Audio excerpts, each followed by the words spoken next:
Professor Dr. Inhabel Lothar from KMUTNB University of Technology, Germany, is the first speaker of this special session. So Dr. Inhabel Lothar holds a PhD from the Institute of Technical Mechanics at Cluster University of Technology in 1992 and completed his habilitation in lightweight construction and material mechanics at the Western University of Technology in 2005. His extensive career includes serving as a member of the Research Building Committee in the Science Council of the Federal Republic of Germany. Since 2006, he has been a full professor of lightweight structures and polymer technology at KMUTNB University of Technology, where he also serves as a director of the Institute of Lightweight Structures and the CTEX Institute.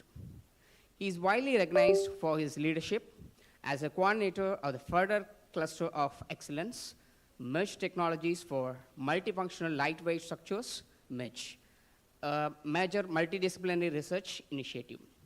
Additionally, he holds the position of Scientific Director for Lightweight Textile Technology and Circular Economy at the Fraunhofer Institute for Machine Tools and Forming Technology, IWU.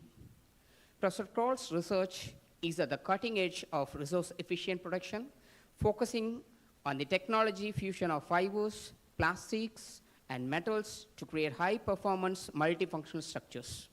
Currently, he serves as a spokesperson for the dedicated Collaborative Research Center, which explores intelligent 3D grading for reinforcement in polymer structures. A prominent person in international scientific cooperation, particularly between Germany and Poland, Professor Kroll has been awarded numerous honors, including the Saxon Order of Merit and the title of Professor of Technical Sciences by the President of Republic of Poland. He holds honorary professorships and doctorate from several institutions, including the Rockland University of Science and Technology and the King Mount's University of Technology, North Bangkok. Professor Kroll is also a founding member of the European Lightweight Cluster Alliance, ELCA, and remains active in various international research councils. I now invite Professor Kroll to deliver his talk on intelligent production technologies for grading lightweight structures. Over to you, Professor.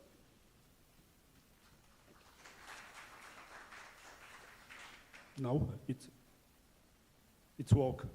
Thank you for the nice and long introduction. And Kop und Kap. Thank you at first for President and Chairman for the invitation, and I speak here also in the name of German delegates. I'm very happy to be here. It's very nice. It's like Terabuti said, I am by the family, and sorry that I am so long time not been here, but now we have also the Dean here and the Vice President, so I think we strengthen our cooperation, and this is our goal of a discussion, how to come closer together, and I think this is important for the future. So, and I would like to present some results of our new research projects, and but the first, perhaps for all colleagues, warm welcome to my presentation for colleagues and guests.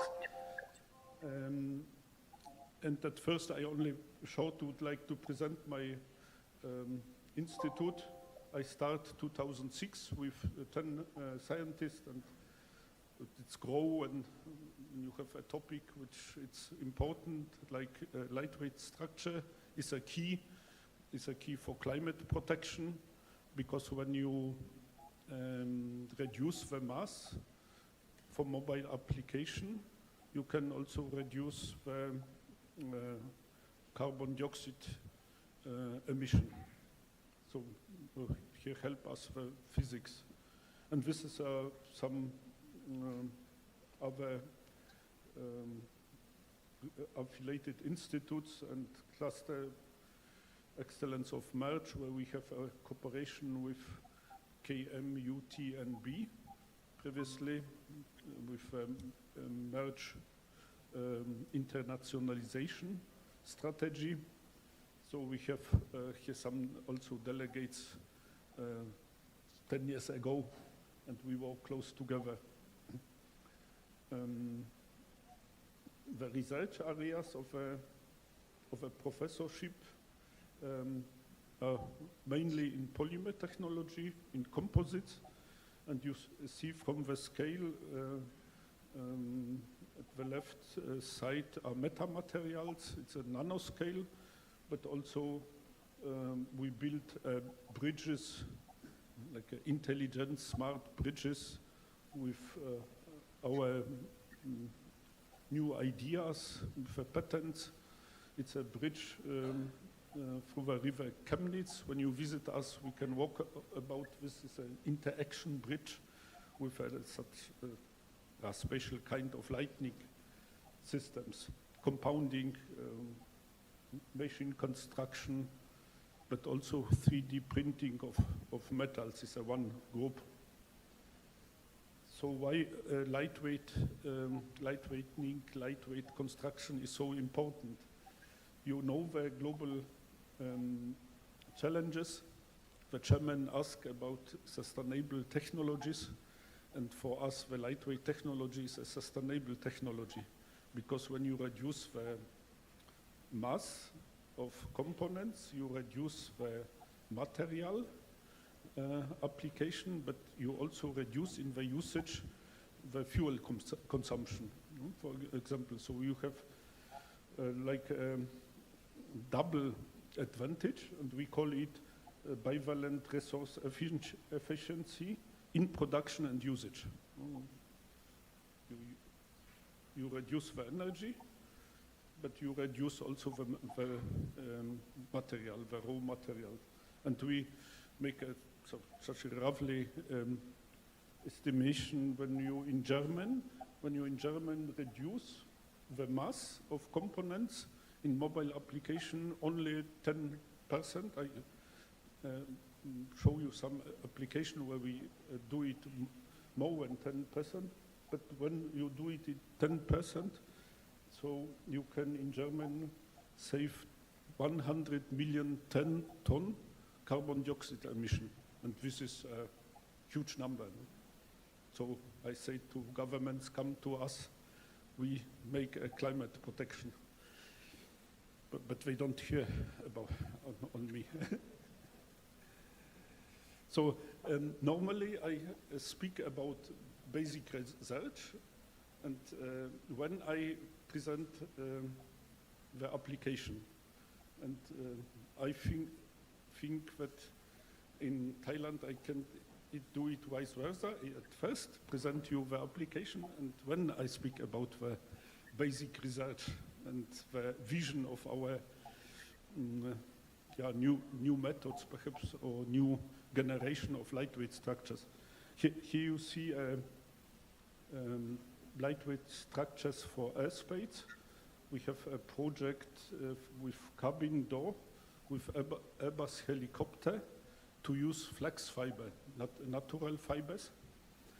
And biopolymers, you see this cabin door.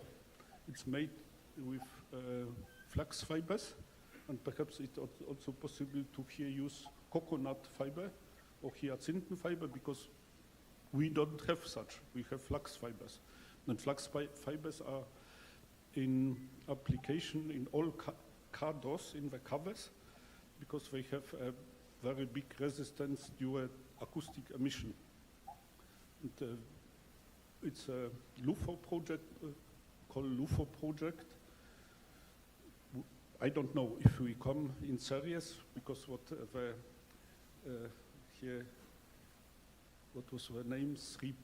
Dr. Sripong from Toyota said that only 30% of transmission success is in such research projects. And but where we are successful is where you see the upper picture is a hydraulic distributor, a valve block for Airbus. We work on this 12 years.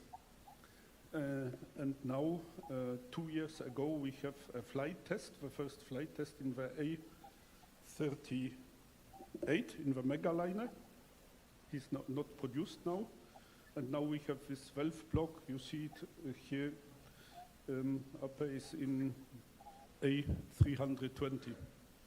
So, and we are now let's make optimization of the process and certification, because this is the first component in the first A certification. It's for the flaps. I'm very happy when I can present some components we bring in series production, because all know how hard it is to bring it. And when you have a high volume series, like in automotive, it's more difficult when you have a small series. This is also a series component. It's a set pass through. It's like I present it because it's like a standard development procedure at our institute. Some guys come from the automotive. Here, Audi Q5 come to us and said, we have a welded assembly. You see the initial state, but it's too heavy. Can you do it lighter? I say, of course, we can do it lighter. When they say, you can do it lighter, but it's more expensive. And when I say, no, we can do it lighter and cheaper, he says, oh, this is interesting. So we can work on this. And we do it with these components in carbon fiber reinforced plastic, but combined with injection molding process. And in injection molding process, we make these ribs, and the ribs are bio-inspired due to the main loads. So we develop it 2 years, and when come Audi engineers and said, oh, we have start of production, and you come not to in series production, but they take it to Jaguar F-Pace in this time. Jaguar F-Pace was starting of a conception, but when there are other reasons, they don't need it. And when we go to Land Rover Discovery, and now this is in Land Rover Discovery. You see, it's possible to reduce the mass more than 55%. It's a 1.5 kilo. And we reduce the production cost nearly 30%. So mass reduction and cheaper. And it's possible in the car to do it, but Thomas also know it when you work with automotive, so they don't like to change something, never change a running system.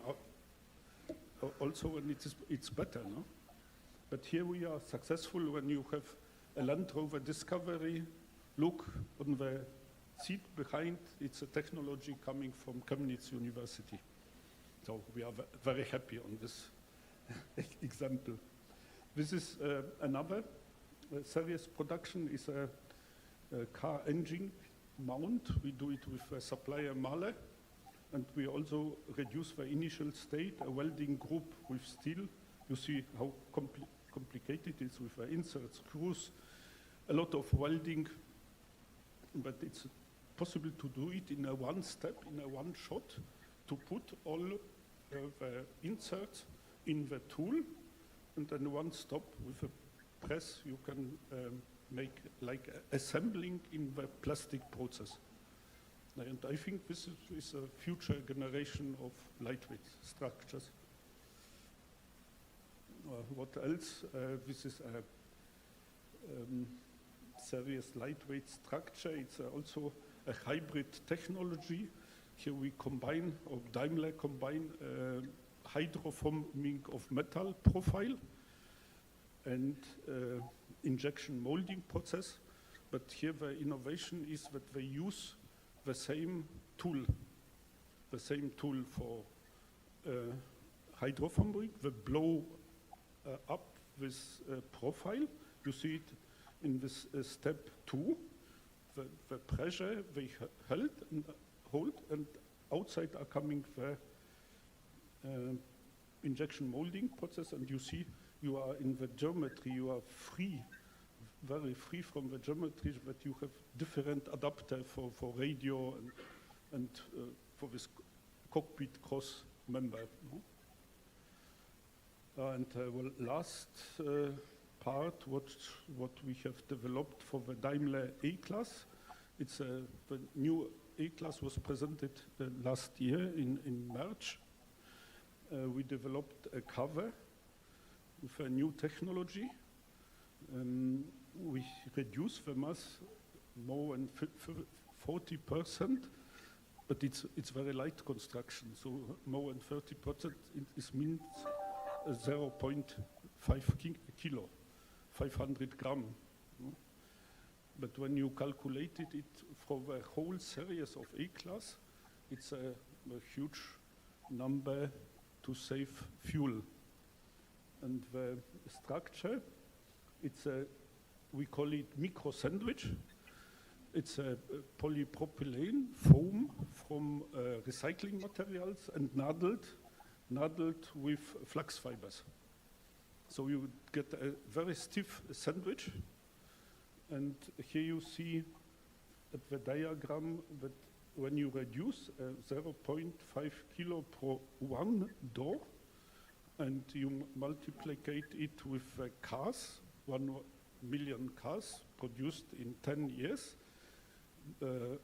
multiplied 200,000 kilometers is an average for one car, so you can save 3,500 ton carbon dioxide, only a half kilo when you save it. No? It's a very big number.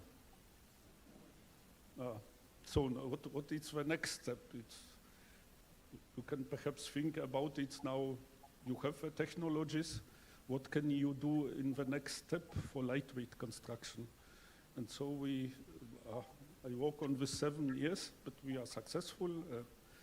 In April, we start such a collaborative research center, Dedigrad, we call it.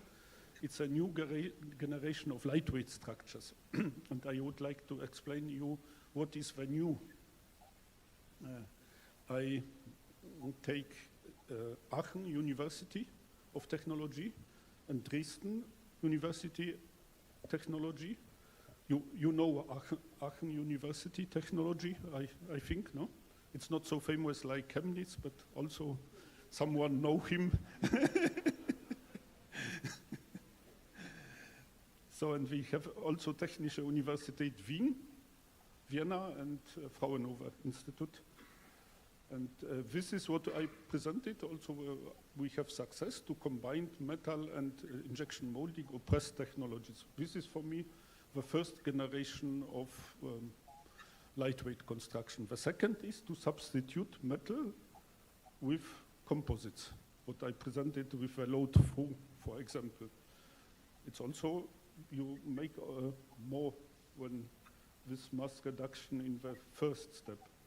And now, what is the problem of such a structure?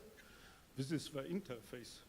When you work with this and you work with composites, so when you have injection molding or press process, you have an interface where you have through the interface you have no fibers. And when you see to the nature, also to our bones and so on, you have also fibers in 3D direction. You have a gradated structure in the interface. And we don't do it. Why? Because the technology, it's not like the evolution in the nature. No? So you have only this technology. But this is the big goal for 12 years of all universities, to find technologies where you can grade a material through the interfaces. Why it is so important? Here you see it for the nature builded, graded, like a bamboo. You have here grading structure from inside to outside, or also of a cartilage Now we would like to do it in plastic. And when you see, I am coming from advanced mechanics, so in my presentation I don't present you some differential equation, because when the people are very tired, but only one diagram. When you see such a cantilever beam stresses, the red one is when you do it with this injection molding on the composites. You have a big discontinuities, and so you have peaks and you have cracks in the interface. All time this structure have cracks in the interface. When you do it like the nature, that you have fibers which are going to the rib, you have a gradated structures, you have not such discontinuous. And when this is a very simple example. Sometimes it's on the elementary examples are good to understand the problem. And when you compare it, you see you reduce the peak. This is the first advantage, and you have not discontinuities on the interface. And someone said, oh, but these are the normal stresses. What about the shear stresses? Because the shear stress is also very important. And you can do it with the shear stresses, and also when you cover it, you have this discontinuity, and through the fibers, you increase the strength. So it's now the question for all, but how to produce such structures? No? This is very important, and this is the question for 12 years, what we would like to do.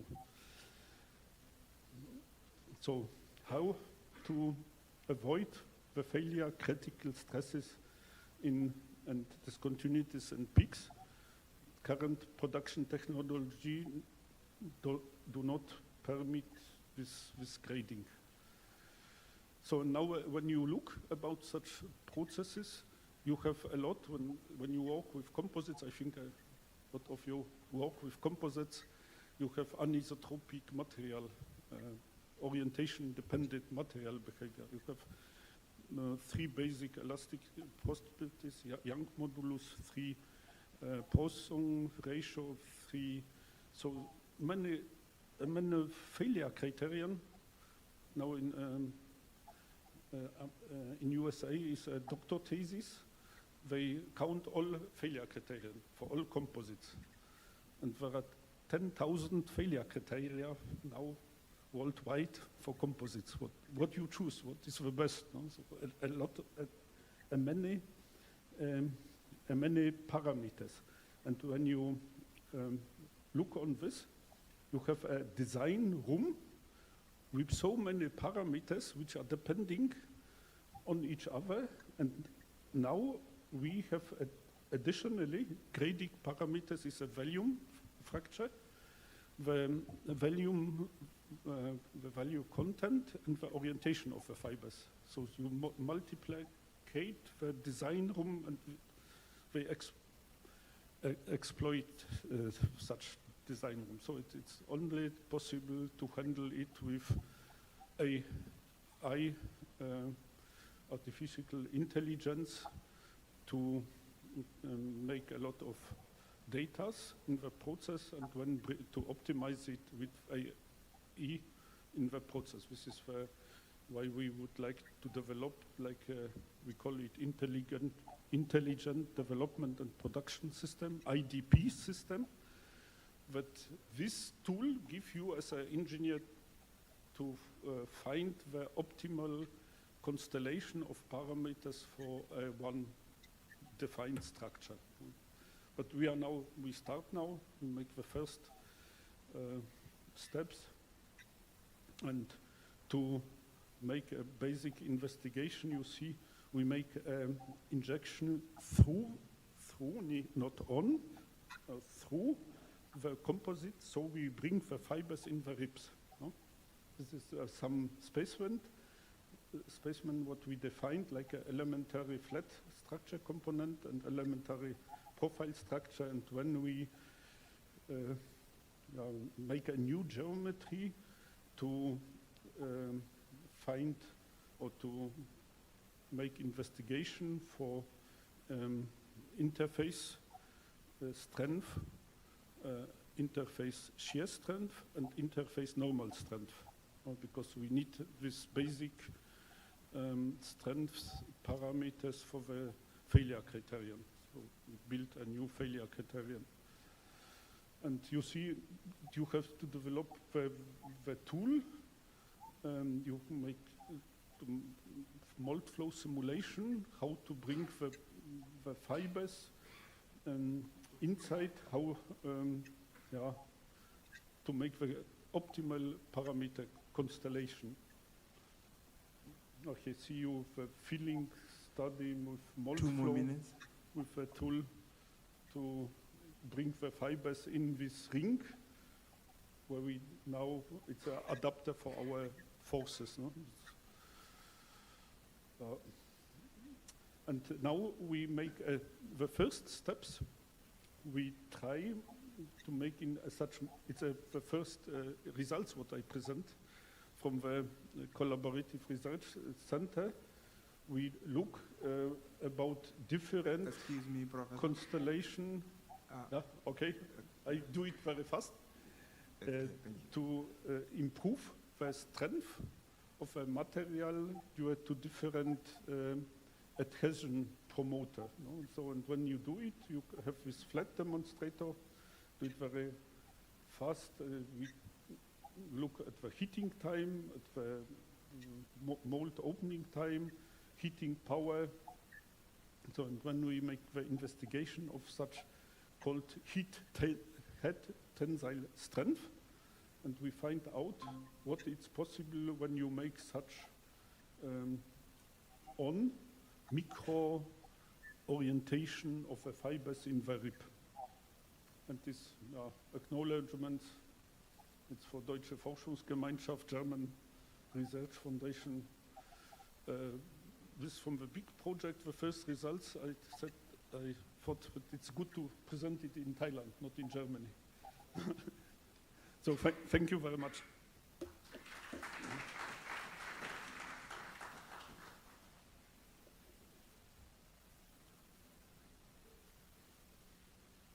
There are some questions? Yes.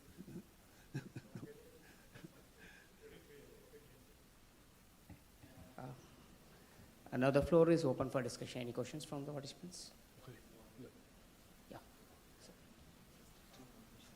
Well, it's very nice presentation, and thanks.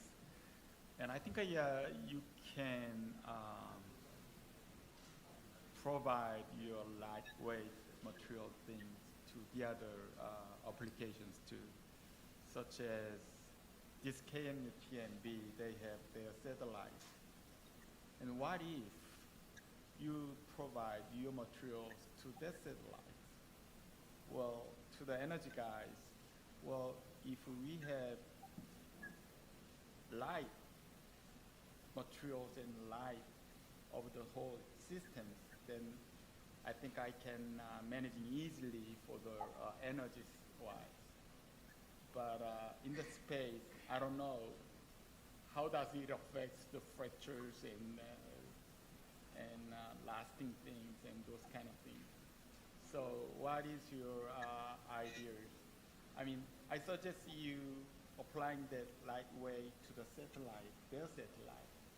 I think yesterday when I lifting that thing, it's a little bit heavy. So what do you think?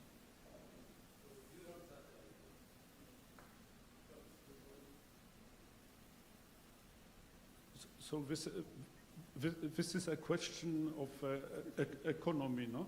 In satellite, they, when you reduce the weight, the costs can be nearly 50,000 euros. So we count the airplane, 5,000, and so on. So this structure is a new idea, which we will use in the satellite.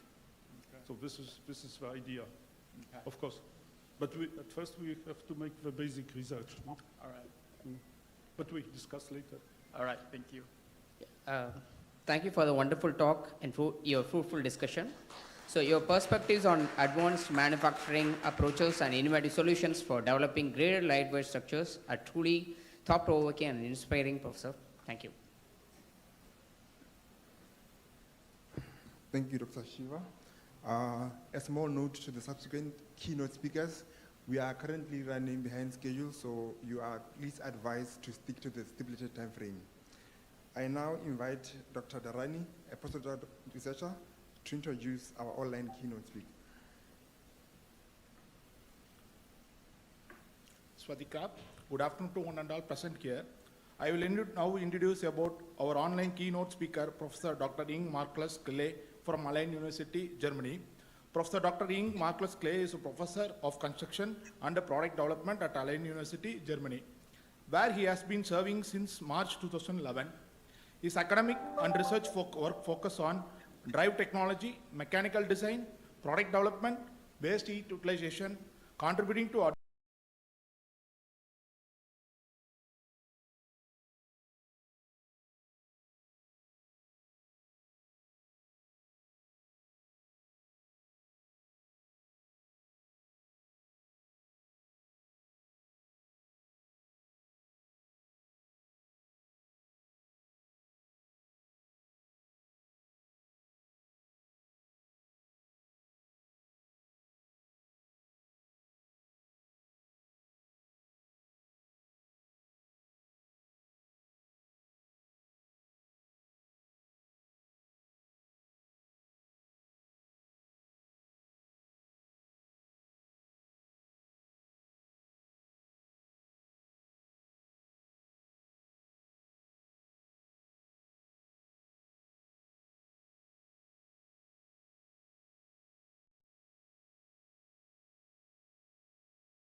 continues to promote innovation in mechanical engineering, product development, sustainable technology solutions, bridging the scientific research with the practical industrial applications.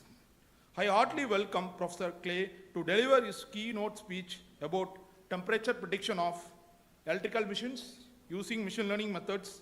Over to you, Professor. Sawadika.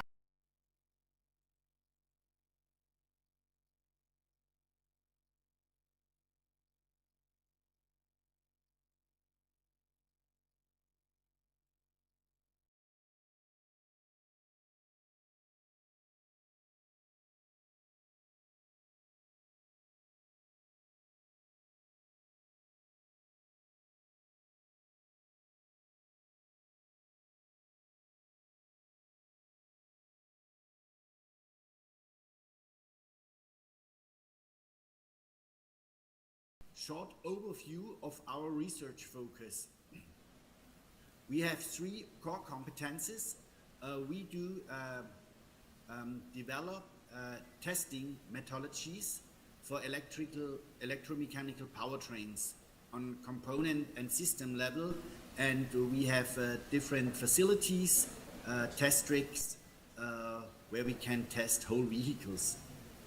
And we do the design and implementation of condition monitoring systems, and for sure we generate a lot of data, and with this data we use AI to develop condition monitoring and predictive maintenance systems.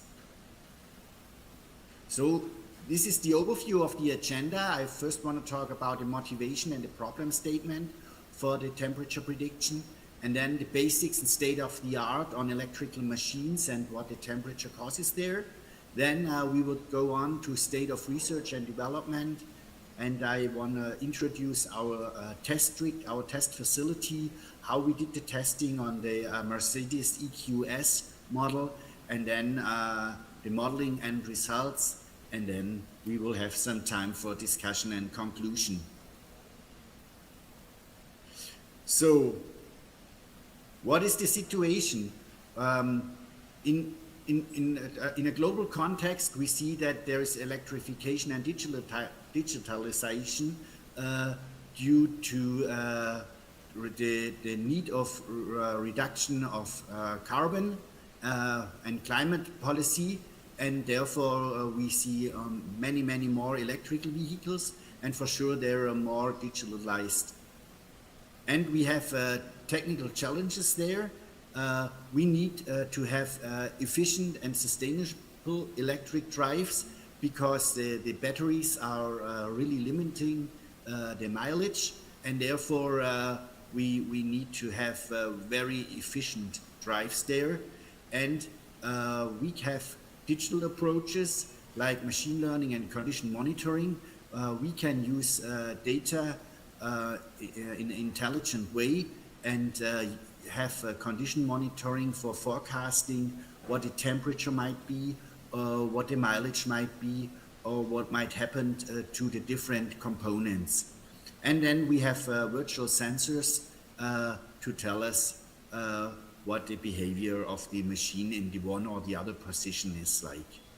And therefore we talk about temperature prediction of electrical machines using machine learning methods. So some basics on electrical machines. We have different kind of machines. One situation is that we have synchronous machines and we have asynchronous machines. On the synchronous machines, the rotor speed is synchronous to the rotational field, and in the asynchronous machines, it's different. And then on the synchronous machines, we have also two different types of machines. One is the permanent magnet excited synchronous machine, and the externally excited machine. The permanent magnetic excited synchronous machine uses the magnets for the rotor field, and therefore we have the dependence on the rare earth. But these machines are very high efficient. On the externally excited machines, we have an additional rotor winding, and therefore we do not need the magnets, but they are a little more complex and have a higher cooling effort because they have some additional losses as pedal gain losses. And then on the other side, we have the asynchronous machines, and they were using the squirrel cage. The rotor field is not synchronous to the rotational field. These are very robust machines. They're the main used machines in industry. They're not expensive, but they have a lower efficiency. And we will take a look on how these machines are right now in vehicles in installation. On the left, you see an overview of a Mercedes EQE 350 Plus, and these Mercedes uses two permanent magnet synchronous machines. So the electrical machine that was on the left that uses raw earth materials, and with this nice Mercedes, we can reach 700 kilometers on electrical base. And compared to that, we can look on a Model Y from Tesla, and they do not use only the permanent magnets. It's missing here. They also use asynchronous machines on the front, which has an advantage that you can turn it off very easily. And here for Toyota, I saw that there was also a speech from Toyota this morning. So the Toyota people, they have designed here to use externally excited electrical machines here. So you see that in different cars, there are different concepts and different types of machines are used, and it's not the one that is the best. It's always different situations that lead the engineers to design what they do. So we can have a look now on a concept how electrical machines our installation looks like. So we have the power electronics, the housing, and the stator housing here, the rotor, the stator and the rotor here, the stator with the hairpin winding, and this is the gears over there. Yeah, on the frequency converter, we have the frequency converter with high phase currents. Then we have the energy saving thermal management. So due to the losses, we need a thermal management that is very complex. We have a high performance rotor with cooling, rotor cooling inside. You see the hollow shaft where the cooling liquid is brought in, and then you have as well the hairpin stator with the copper. This increases the filling, and you have less air in between the wires. So this is all very efficient assembly. This is an example how Audi is doing that, and this is installed in such a vehicle. So where do the losses come from? We have electrical losses in the electrical machine, like copper losses and the winding losses. Then we have electromechanical losses like iron loss and eddy current loss. And then we have mechanical losses like the friction from the bearings or the air resistant losses. And then we have the heating primarily by dissipation. And then an example, if we have 135 kilowatts acting on the electrical machine, this is the electrical power, and we have an efficiency of 95%, it's still 7 kilowatts go into heat, and 7 kilowatts is the power that is sufficient for heating a whole house. So there's still a lot of power that needs to be cooled. So how does the cooling act? There are different cooling concepts. I have a small video of one cooling concept. You see the whole electrical drive line here, and the liquid, and the liquid comes in here, goes all the pass through, and it comes in blue, which means that it's cold, and it goes out red. And you see that at first step, the power control unit is cooled, then it goes into a stator cooling, and then it goes into the rotor and cools down the rotor as well, and then another time on the side where the bearings are, and then it's taken out, and it's increased heat on the outside. So these are different cooling concepts. And when we look on the causes of failure of electrical machines, there are different researches done.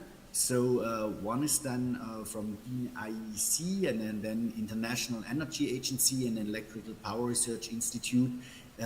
So the colors are always the same cause. So blue is bearing, and you see inside this study we have 70% caused by bearings. And here we have 40% caused by bearings, and then the stator winding is 20% and 37%. But all in all, it's about 75% approximately, 3/4 caused by bearing or stator winding, and then from rotor shaft, environmental, and other reasons, there are also damages caused on electrical machines. So we now want to look on the damage patterns on rolling bearings. Here we see the outer ring, and here you see the raceway where the ball runs. And then what is the influence of the temperature on bearings? It's the lubricant degradation, and on the damage pattern on stator winding, we have a thermal overload, and a damage pattern on rotor. We have a mechanical overload of demagnetization. So this is all caused by temperature, and then we want to see what the methodology of the test bench is. Here we have a test bench, and on the test bench, this is the test bench at our university, and here's a Mercedes EQS on the test bench, and it has special wheels, and we put all the torque to these electrical machines while the wheel is not rotating, but the shaft inside is rotating. And now we see how it accelerates and brakes. You see the shaft is rotating, and now it's accelerating, speeding up. It goes up to, yes, now it's continuous speed. And now we do the braking. You see the braking here. Yeah. So the overall test rig has a power of 1.2 megawatt that we can apply, and we need this high power on the test rig for the braking. So if you go very fast and you do the braking, you have to put the high power to the test rig. Otherwise, you take the power out of the vehicle and put it to the current. So here you see inside we have a driving robot. So a driving robot is driving the car, and it pushes the pedal on speed and brake. And we do the same cycle in here. And for sure we have installed cameras on, so that we can control everything. And then you see the push, that we go on speed, more speed, and less speed, and then maximum speed, and then later on you will see that now we push the brake pedal. So this is the facility that we are working with, and that where we can generate real load cycles on the vehicle in a very reproducible way, which is very important for the for generating a lot of data for AI. So we have 4 wheel machines. This is again the car, and then we have these machines acting on the wheel. Each wheel machine has 400 kilowatts. This is an asynchronous machine. Excuse me, Professor. Yes. You have 1 minute left. Yeah. Oh, only one. Okay. Yes. Okay. So we have. We will go to the results then. Then we do modeling of MATLAB regression learner. We have generated a lot of data. We have done 15 load cycles, 300 operating points, and then based on that, we put the input into a machine learning algorithm, take it out and do this 3 times. So we have a cascaded regression learning architecture there. And then we see that here, if we are in a situation where we have,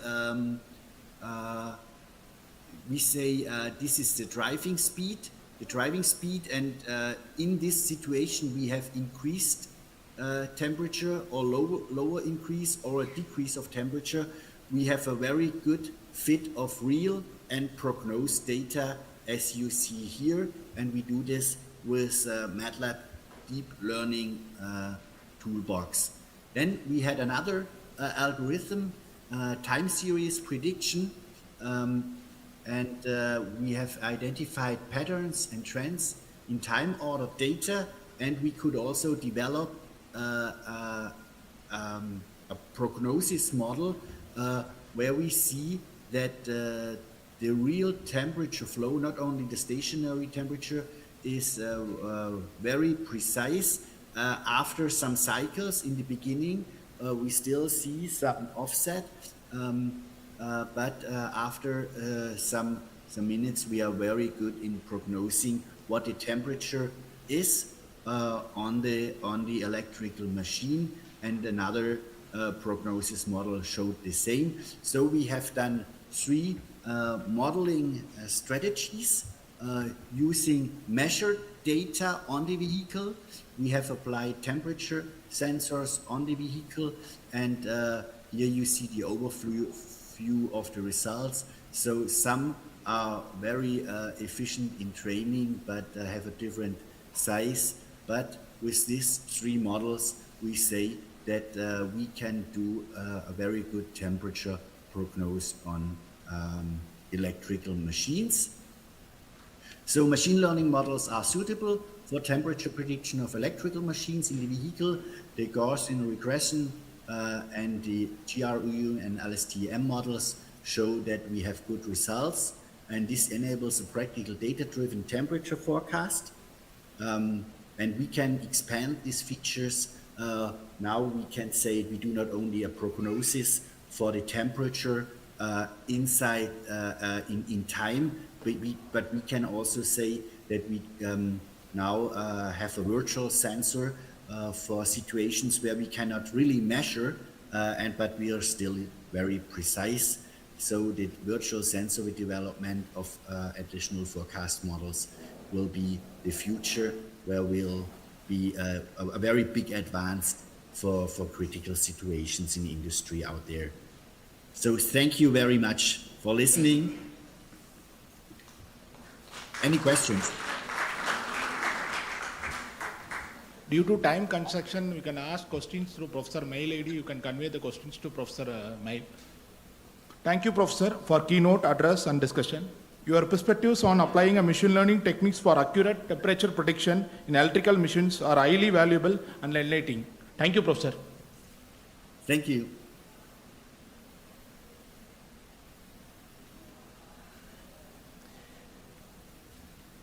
I now invite Dr. Katiken, a postdoctoral researcher, to introduce our next speaker.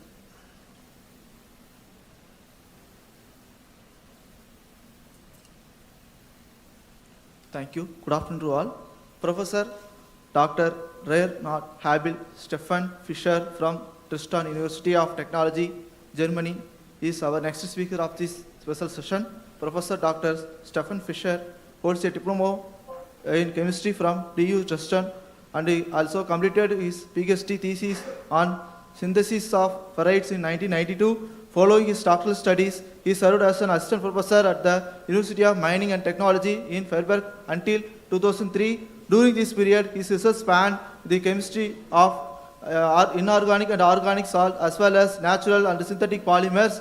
In 2003, he earned his appellation with a focus of using molten inorganic salt hydrates as unconventional media for the dissolution and derivation of cellulose. From 2003 to 2006, Professor Fischer expanded his leadership in applied research as a head of polysaccharide chemistry department at the Fraunhofer Institute for Applied Research, IAP in Potsdam.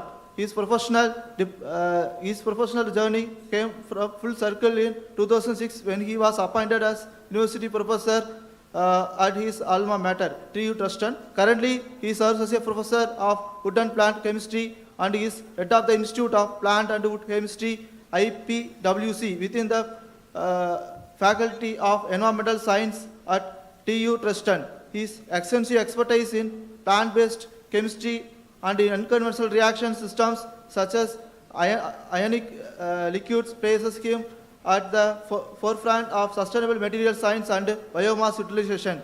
I now wholeheartedly welcome Professor Stefan Fischer to deliver his talk on biogen flame retardants. Thank you. Okay.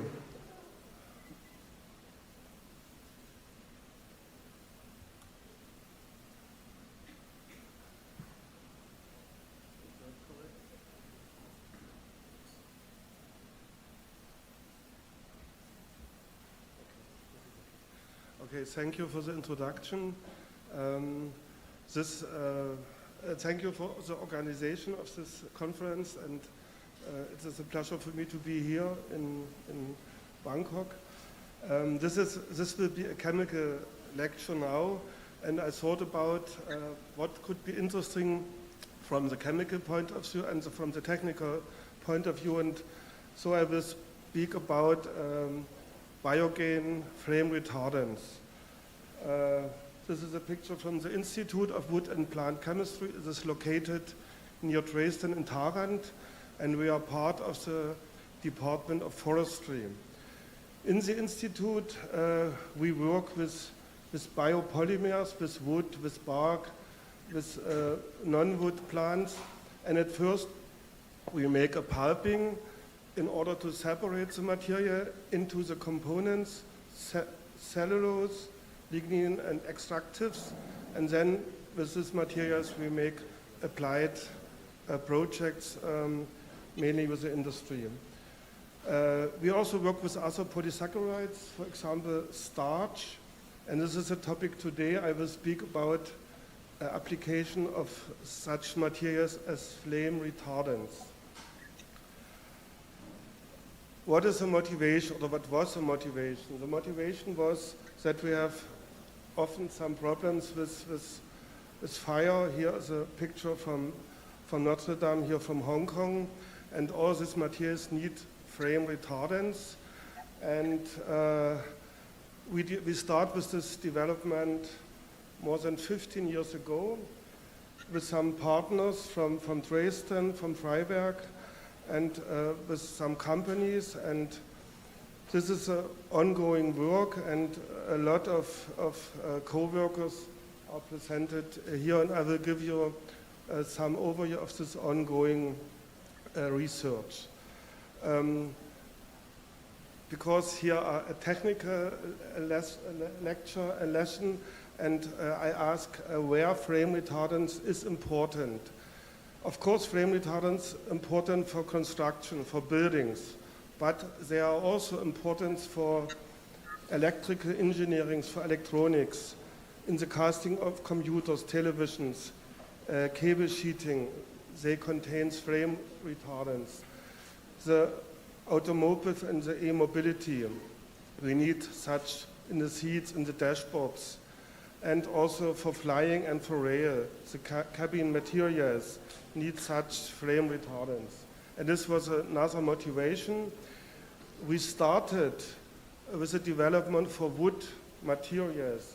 Here you see wood fiber insulating materials, and here you see a flame test according to DIN. And this was the beginning of this development. And here you see the result, and we calculate the area, and then we can estimate how our flame retardant is working. And important is that we have a good distribution, equal distribution of these materials. Here you can see it in this picture. Now, this is an ongoing topic. We work on coatings, on car bags. That means we put our flame retardants into these materials, and then we make the testing if the materials are working. And also we work with some coatings, and here you see the tests of the coatings, and you see on the area that are different effects on these coatings. So what systems are used in this time? What are used today? We are using halogenic compounds with bromine and with chlorine. We use borate substances. We use some inorganic compounds with alumina, with magnesia, with antimony, and also phosphoric and nitrogen-containing compounds. Here you see some structures. What are the problems? Some of these materials are toxic, some of materials are expensive, and some of these materials are hygroscopic. That means they have an influence of the properties of the materials. What was our starting point? We want to start with bio-based materials for the development of the flame retardants. That means we started with starch and with starch residues, and also with materials from the wood, for example, extractives, for example, tannin, and also bark from different wood materials. This was the starting of this development. We start with a patent. It was the new owner is a company in Germany, and then we developed this material step by step. Now we start with the chemistry. What is the theoretical basis? We have in the biopolymers OH groups. I think what is that? No? OH groups, and these groups react, for example, with phosphoric acid and with urea. And we have a modification, esterification on these groups.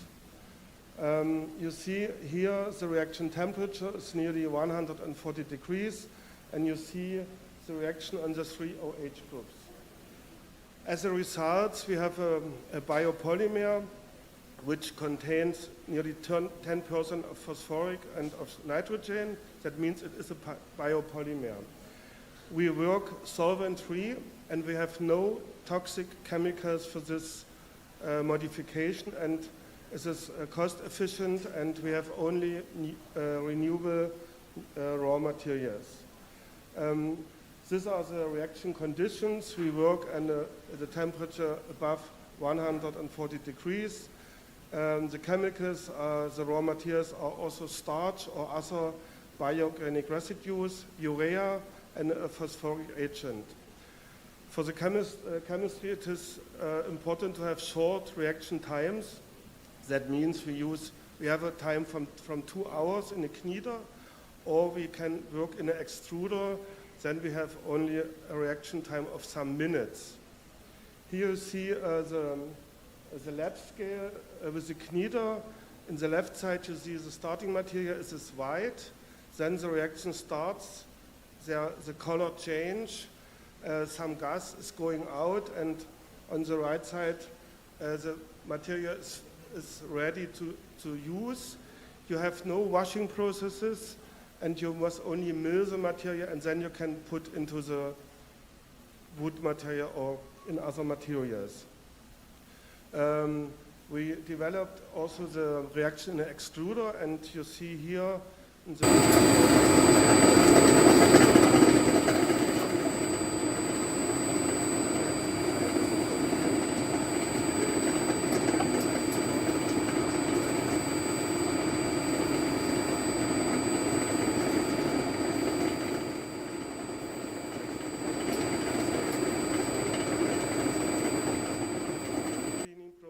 no solvent. So and then we have of course to do the flame retardant tests. You see here on the left side the test without flame retardants, besides the conventional material, and on the right side our materials. And we can say we have good effects starting from 10% uncleaned material, and we have nearly the same effect if we have 20% of the material. Of course, we have to do analysis, chemical analysis. We have to analyze the thermal behavior, the content of the phosphoric and nitrogen. We make burning tests. We make solubility and viscosity, and of course also smell tests. This is important. And of course, we test also the optical properties. A current research is that we introduce this material in artificial leather. This is a material based on polyurethane, and you see here this is without flame retardants. Here is the flame retardants based on starch, based on bark, and based on keratin. This is an animal product. And you see you have different colors. This is okay. And here you see the materials after the cone calorimetry, after the burning test. And what you can see is without the material, it is completely destroyed. And with our materials, we have good result. It works, and the flame retardant tests are okay.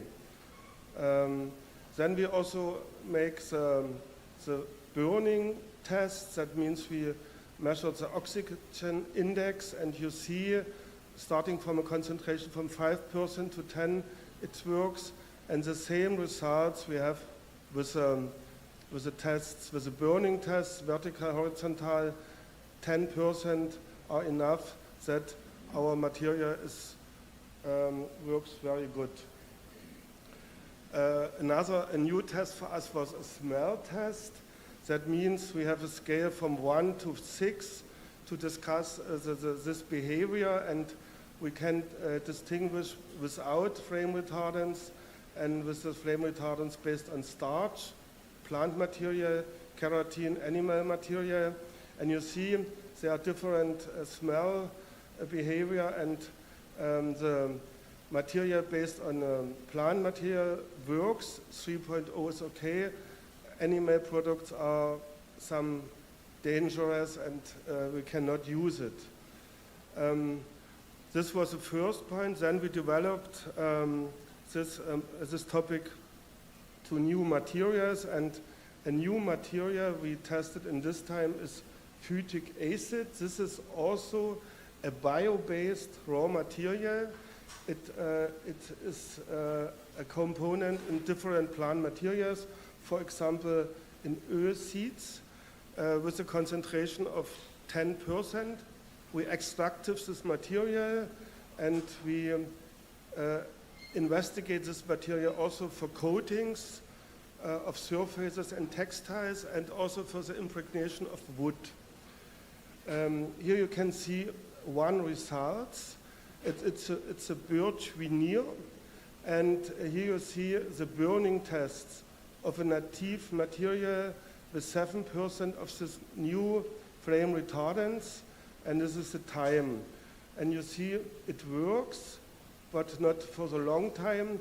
If we modified this material and we remove some of the lignin, and we can put more phytic acid into the material, it is a better behavior, and with a higher content of this material is a very, very good behavior of this new material, and this is under investigation in this time in the lab. And we can also modify materials, for example, wood or other polymers, synthetic polymers.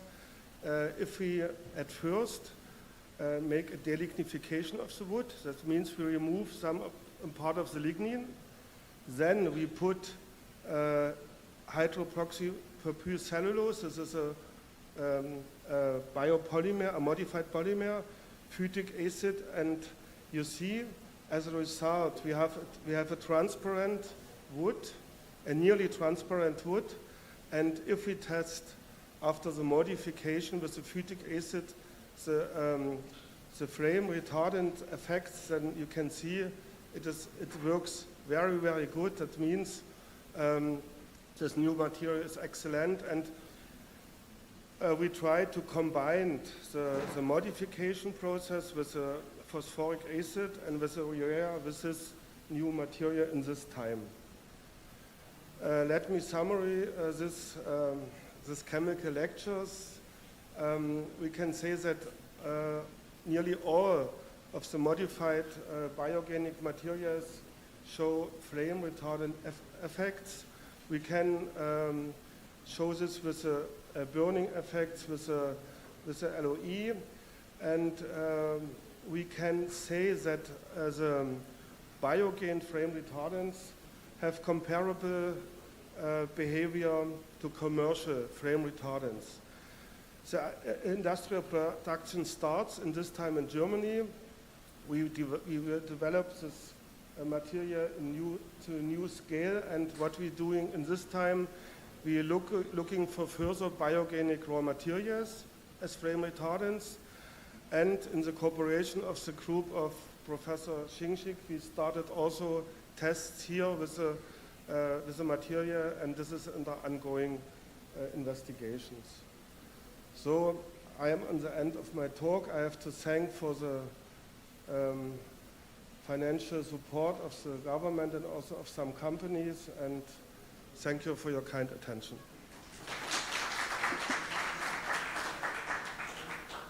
Thank you, Professor. Now floor is open for the discussion. How is the smelling test done? By human perception? Very good to know.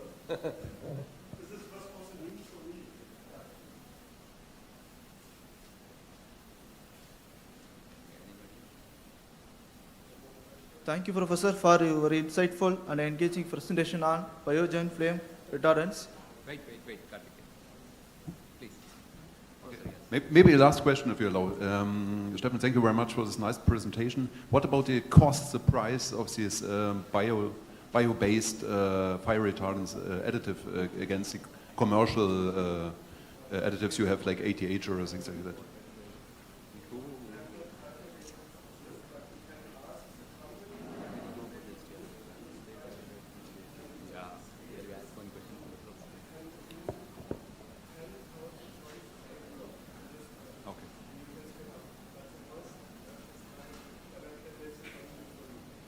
So in the future, it will be probably much cheaper. Thank you very much.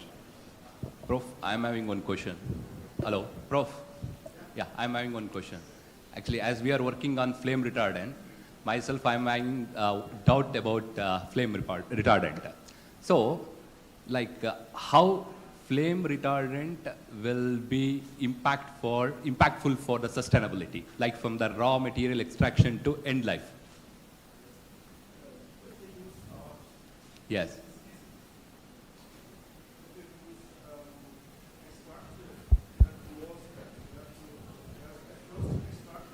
And then you have to make the modification.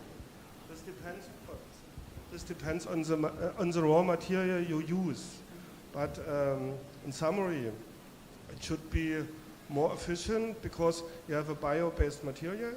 You have only 10% synthetic part of this material. And yes, we should not discuss about the cost. Okay. First, No. not discuss if we use biopolymers. Yeah? Okay, but life cycle assessment for the disposal Yes, things. yes, of course. Yes, yes, Yes. yes. Yeah. Okay, thank you, Professor. Yeah. So I have one question. Just to retain its properties and to have the strength, if we add some ceramic filler into this along with the fire retardant, then what is your idea? Whether that will make the matrix or the polymer more strengthened along with the fire retardant property? Yes, I think we have to adapt the frame retardants to your application. This is important. We have some scale where we can change some properties. For example, the modification, for example, the particle size and so on. And this is to be optimized and also for our work. We have to discuss it after the session. Yeah. Okay, Prof. Thank you, Prof. Okay. Thank you very much. Thank you, Professor, for your insightful and engaging presentation on biogen flame retardants. Your perspectives on sustainable and innovative approaches in this field are highly enlightening and valuable.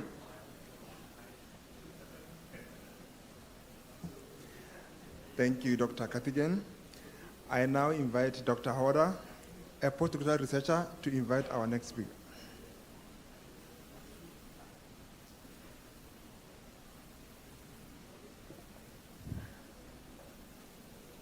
Good afternoon. Professor Dr. Ing Thomas von Onwert from Technical University Chemnitz, Germany, is our next speaker of this special session. UNIF Professor Dr. Ing Thomas von Onwert holds a PhD in mechanical engineering from the Technical University of Dortmund. Between 2001 and 2010, he served at Volkswagen in Wolfsburg, where he led corporate research into fuel cell system.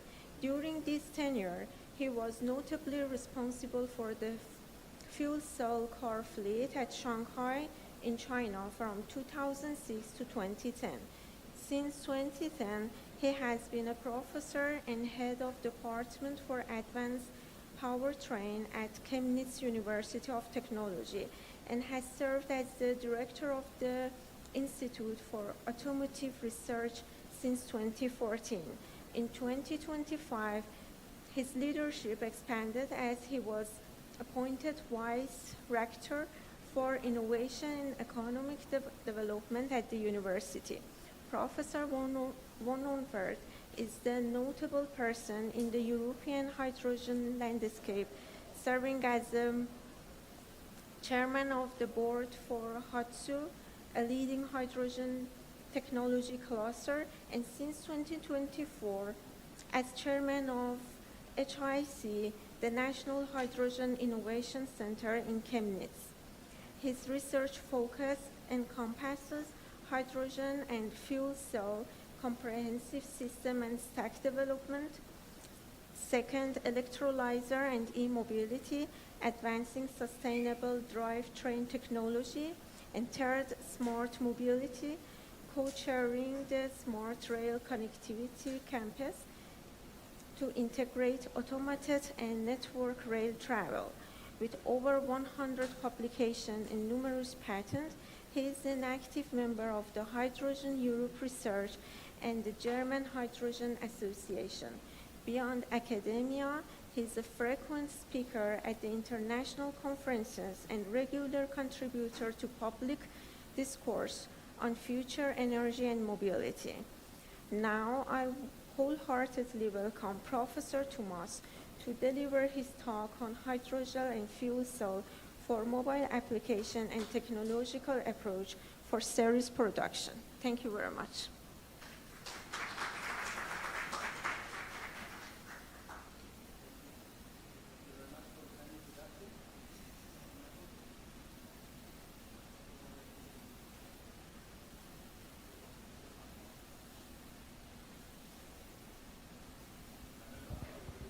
Like this one? Yeah.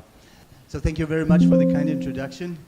I will give you some insights of hydrogen, what we're doing in terms of hydrogen and hydrogen mobile applications. Perhaps when we start the presentation.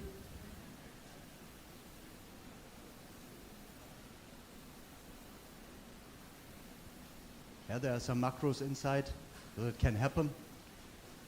But let me start with the hydrogen for mobile applications. The first question that often occurs, I'm very often asked, why could hydrogen be a solution also for mobile applications? And what we heard today already from Toyota, a very interesting talk, that they walk on their multi-pathway approach.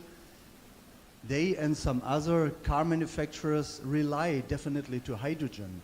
And why? I will give you some insights. What are the reasons behind why next to electric mobility with batteries, hydrogen could also play a very important role in the future. So hydrogen for mobile applications and the challenges for series production. Let's start with some very simple numbers.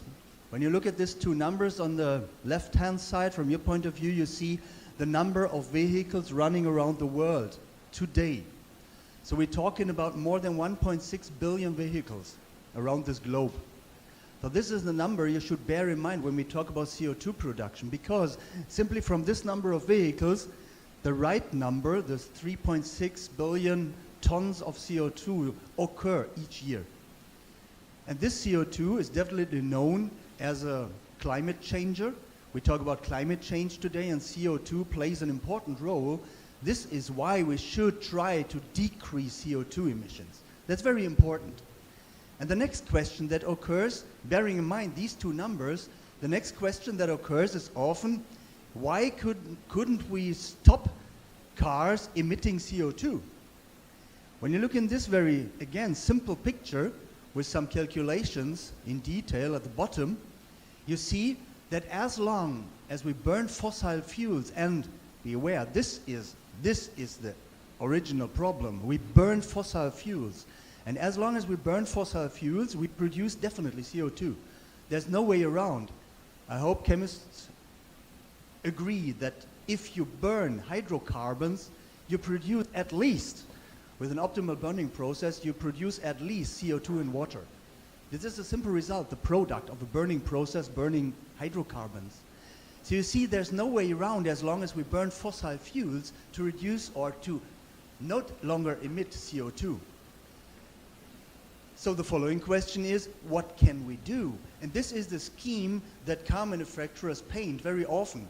They look at all the pathways, the energy technology pathways that we currently have, and what might be the technological pathway for the future.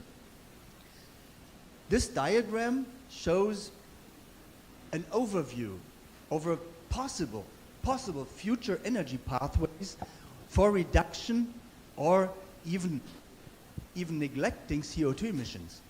When we try to come to CO2 emissions, we only have left the green painted pathways. We need renewable energies, renewable energies can lead to, at first sight, electricity. So wherever and whenever you can use electricity in its pure form, locally, in time, you should do it because it's the best you can do in terms of efficiency. But if you don't have in time, locally, where you need electric energy, if you don't have this electric energy there, then another pathway could come in very, very handy. You transform, again, electricity into a chemical energy carrier. And the chemical energy carrier without carbon only can be hydrogen. Hydrogen is without carbon, obviously, and if you burn hydrogen or convert it in any other way, there's no CO2 emission anymore. And there are three pathways. So when you take the pathway via hydrogen, you can simply burn hydrogen in combustion engines. That is one typical pathway. You burn hydrogen together with air, and then you come to zero CO2 emissions. Many car manufacturers are going this way, especially for heavy-duty vehicles. They talk about internal combustion engines with hydrogen combustion. It's one of the possible pathways. Another pathway, wherever the burning of hydrogen is perhaps not feasible, why ever? There are several reasons for that. Wherever you can't burn hydrogen directly, you can again walk another way. You can reconvert hydrogen together with CO2 to e-fuels, to synthetic fuels. And these processes are nothing really new. And knowing for more than 100 years, we know a Fischer-Tropsch synthesis can form from hydrogen and CO2 some new synthetic fuels. That is nothing new. And wherever you need synthetic fuels, for example, for aviation industry, SAF, Sustainable Aviation Fuels, is very important in the future. You can go this way. Or a third way occurs. If you reconvert hydrogen back to electricity, and this is the big advantage for car manufacturers because they are nowadays coming from electric car platforms. So if you could change your electric car platform, you add simply to the battery, you make the battery a bit smaller and add to the battery, in addition, a fuel cell. A fuel cell is an energy conversion element known since 1839, so also nothing new. You can reconvert hydrogen together with oxygen to electricity and heat. That's another side effect, a very advantageous side effect, because wherever you need heat, you can use the heat, for example, for heating a passenger cabin. So using a fuel cell in cars has several advantages. And this is why hydrogen comes in very handy, not only, but also for mobile applications. It can be very interesting for the future. And several car manufacturers like Toyota, like Hyundai, like BMW are working very hard on this. So the fuel cell can be an option for propelling our vehicles in the future. Hydrogen is even more. When you look into the into the overview of hydrogen applications and the hydrogen value chain, you first find a lot of options for generation of hydrogen. Perhaps you have heard about the different colors of hydrogen. You can generate hydrogen from fossil fuels. Then the disadvantage is you still have CO2 emissions. So that is perhaps not the pathway for the future. But if you use other technologies like pyrolyzers or thermolyzers, circle processes, if you use nuclear energy, that is another point, you can use electricity, nuclear electricity to produce hydrogen. You can use green energies like wind, water, and sun, very advantageous. And a very important or interesting new research field is that there are several locations around this globe where you can really find natural hydrogen. So several options where hydrogen could come from in the future. Several options. And then you can store hydrogen. And by the way, this is a really one of the biggest advantage. The biggest advantage is that as a chemical energy carrier, you can store hydrogen in big amounts for a long time. Quite safe. You can do it in caverns, in steel vessels, in carbon fiber vessels. There are again a lot of options. You can bind it to other liquids or solids. You can bind it to toluol, to ammonia, to methanol. You can bind it in liquid organic hydrogen carriers. You can bind it into metal hydrides. So a lot of options to store hydrogen. And the next point then is you can transport hydrogen. And that's as well nothing new. As a multivalent energy vector, you find road transportation, you find transportations by rail, you have the opportunity to transport hydrogen through a simple pipeline.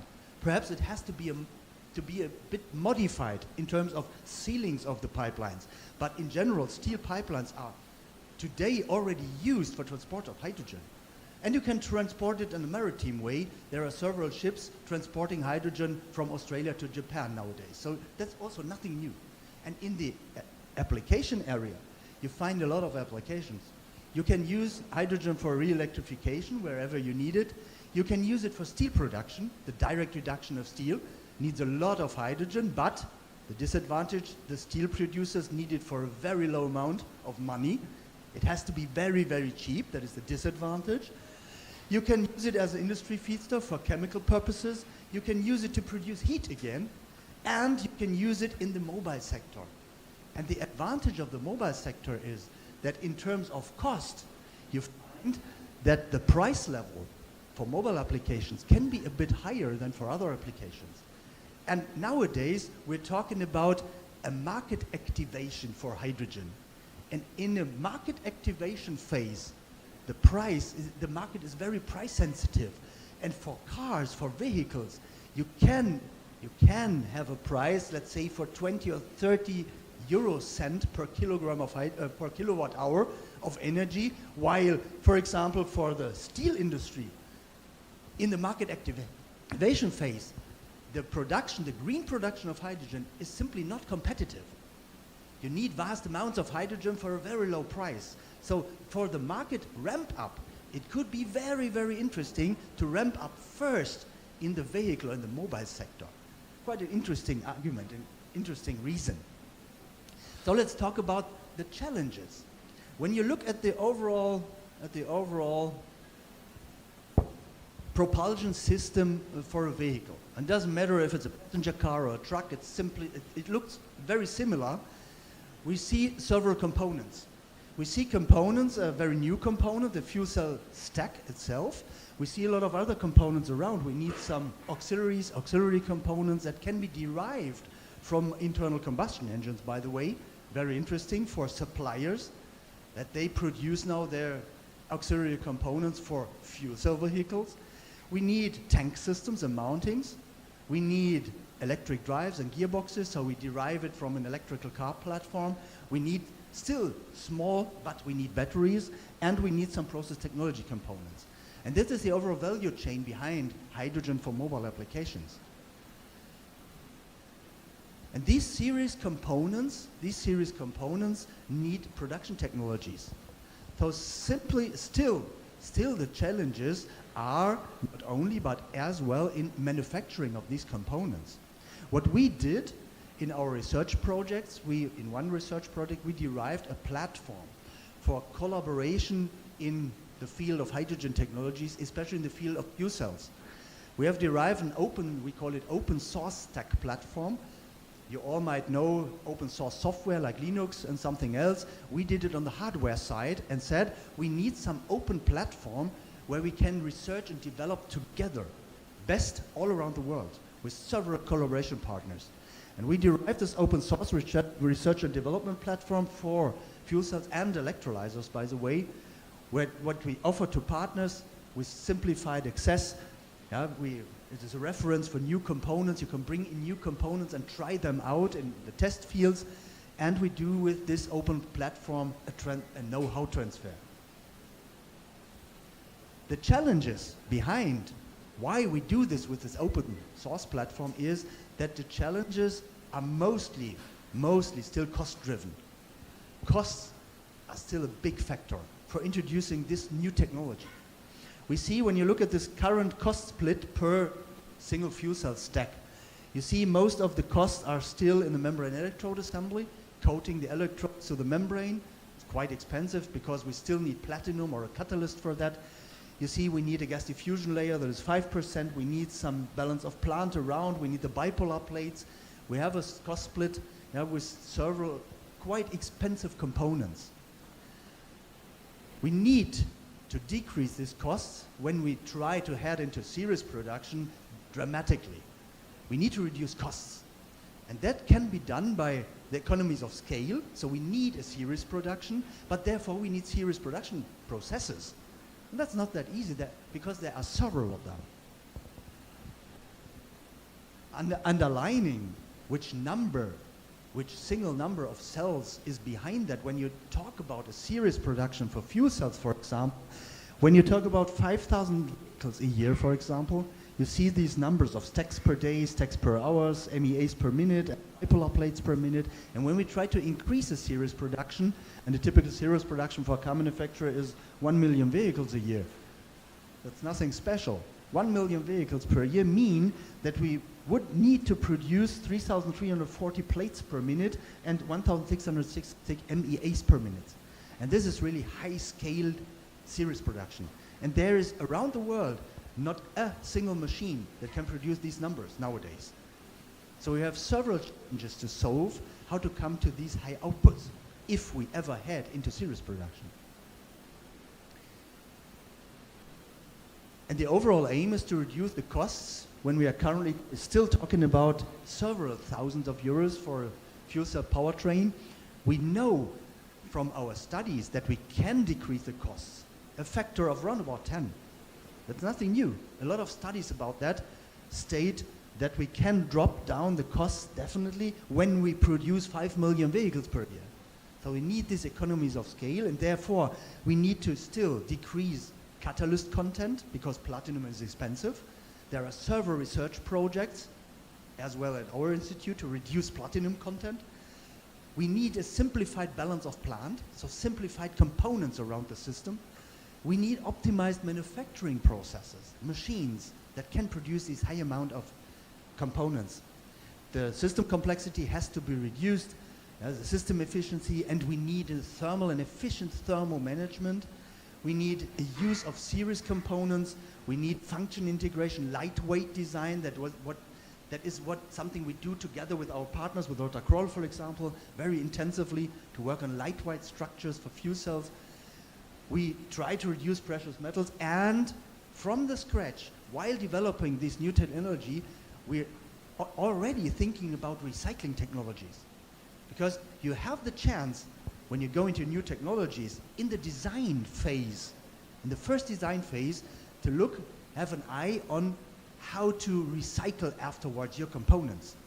That is one point so important in the first design of a component. So this is what we do.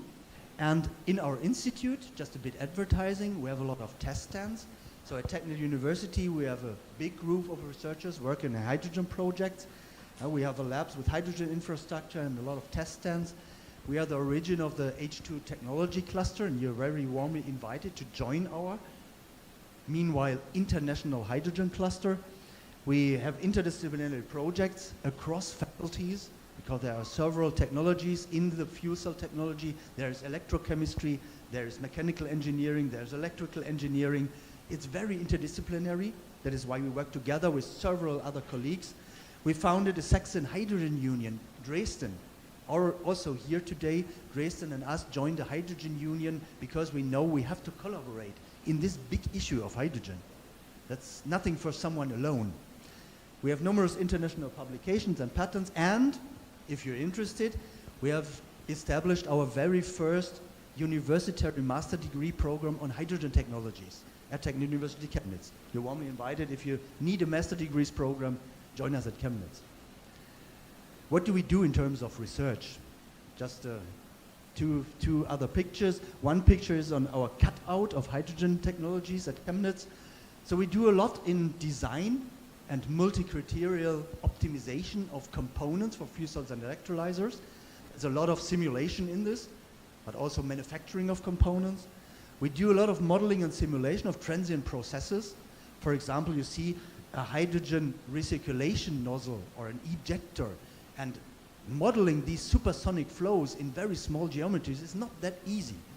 There are several theories behind that we developed, and we can calculate it with our models, with our simulation systems, these supersonic flows, to increase efficiency of systems, just as an example.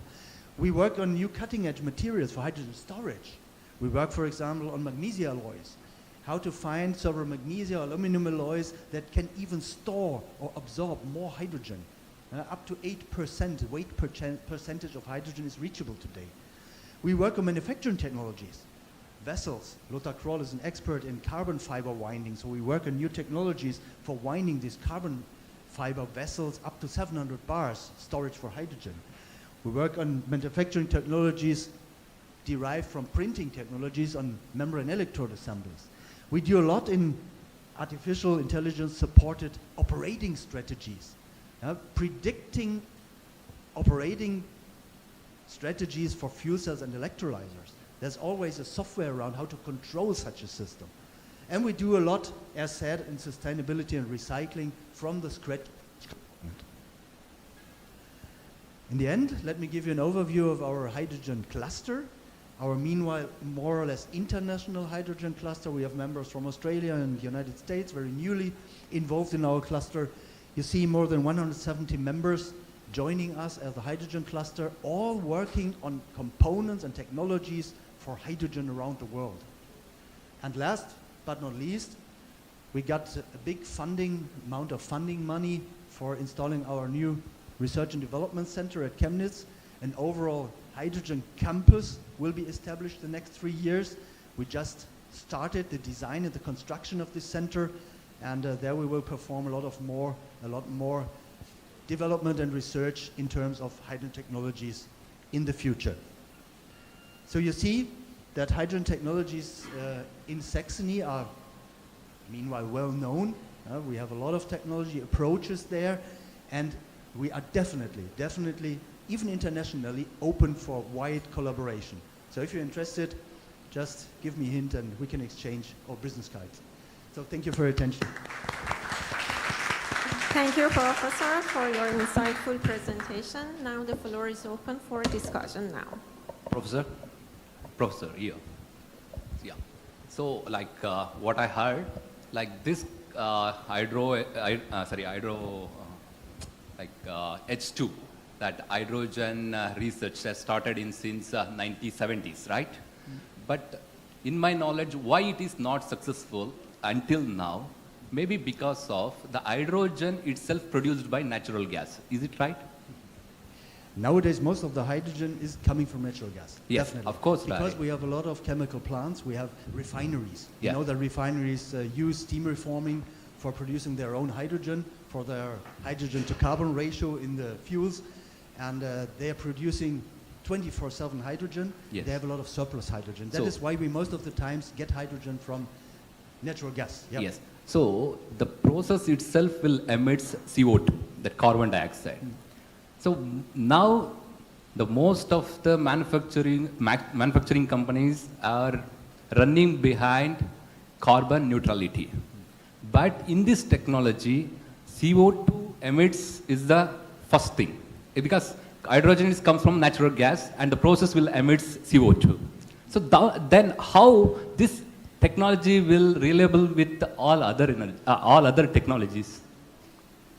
As said, you hopefully have seen in the second or third picture that we, especially in Europe, in Germany, there are big efforts turning energy towards renewable energies, more and more.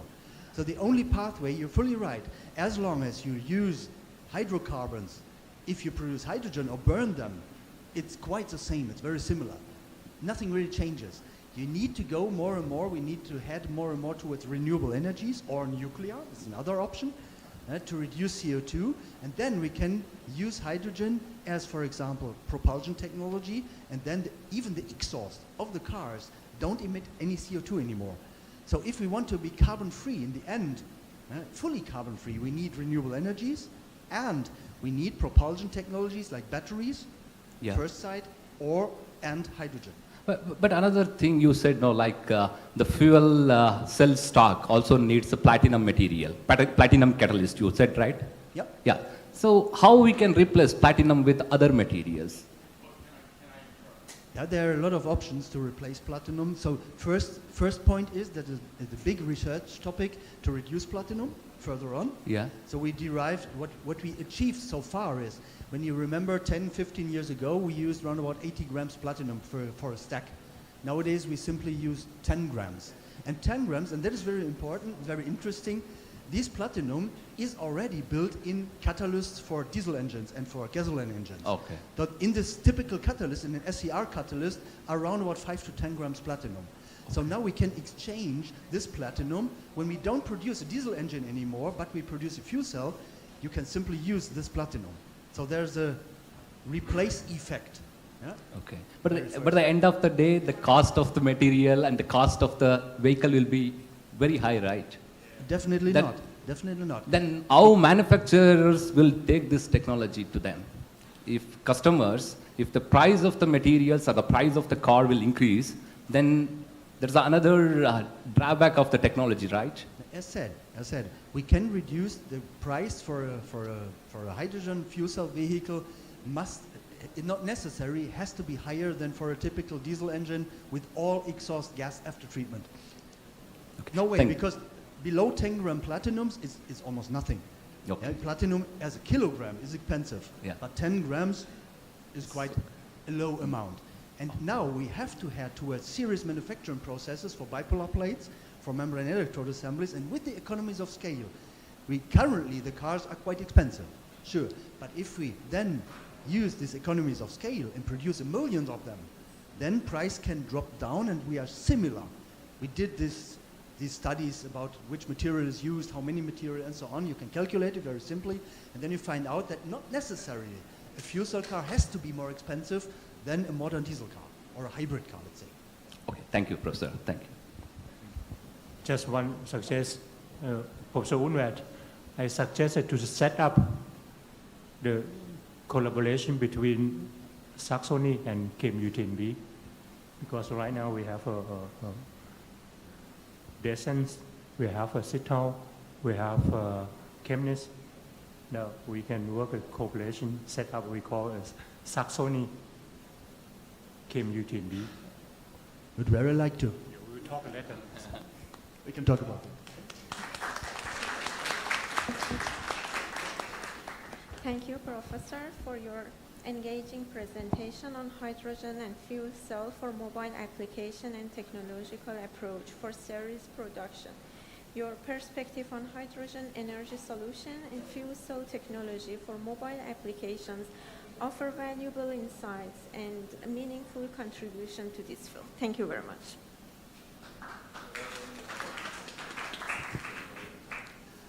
Thank you, Dr. Howard. Due to time constraints, we shall not have a break. You can enjoy the snacks provided in your tables. We shall continue with the presentations. But before that, we have a lost and found item.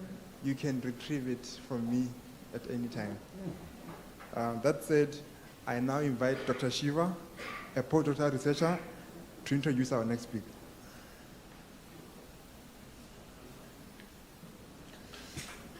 Thank you, Timothy. So, Professor Dr. Gianleo Kiniberti from Dresden University of Technology, Germany, is our next speaker of this special session.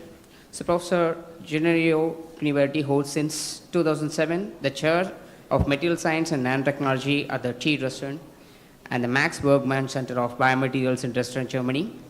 He is a member of TU Dresden School of Engineering Sciences, Material Science, and the School of Science, Physics. He studied physics at the University of Genoa, Italy, where he got his BSc and MSc, and obtained his PhD in 1997 at the age of 27 in a collaboration between the University of Genoa and the University of Hamburg, Germany. He was visiting scientist at MIT and the Max Planck Institute for the Physics of Complex Systems, Dresden. From 2003 to 2007, he was the head of a Volkswagen Foundation research group at the University of Regensburg, Germany.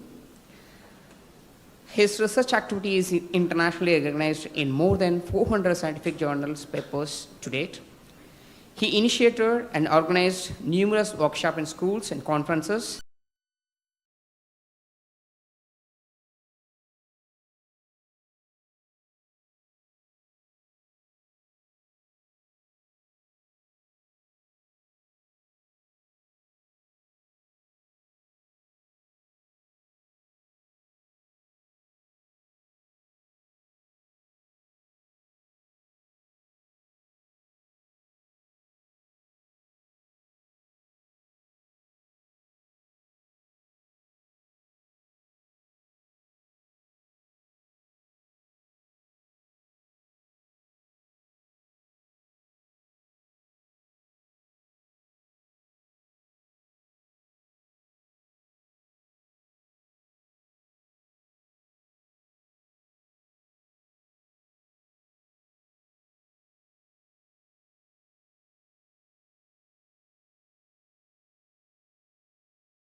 Okay.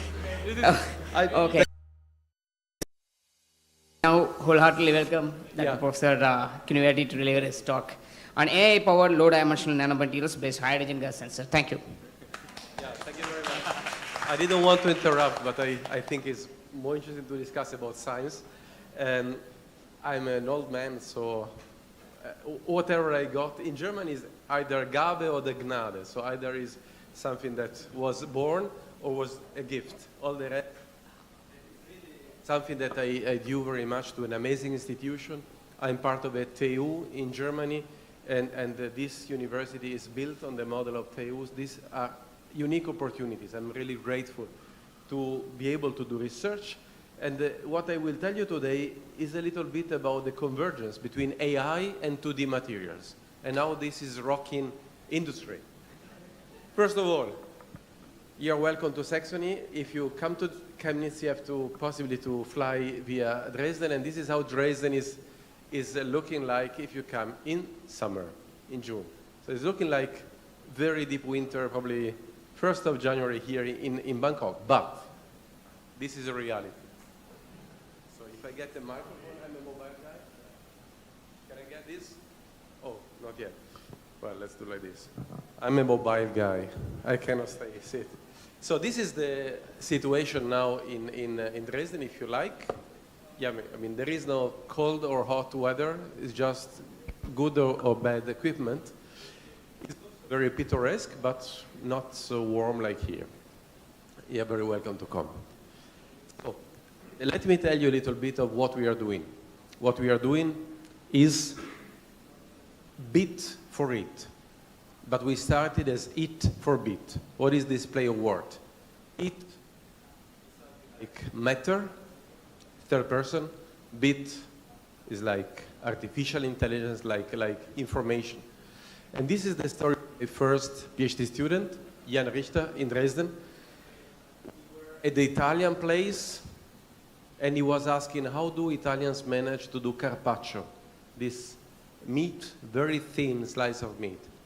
And the solution is that you have to put it at a little bit of low temperature, and then you can cut with the machine. And he said, let's try to do the same with the ingot of silicon. And he introduced this concept of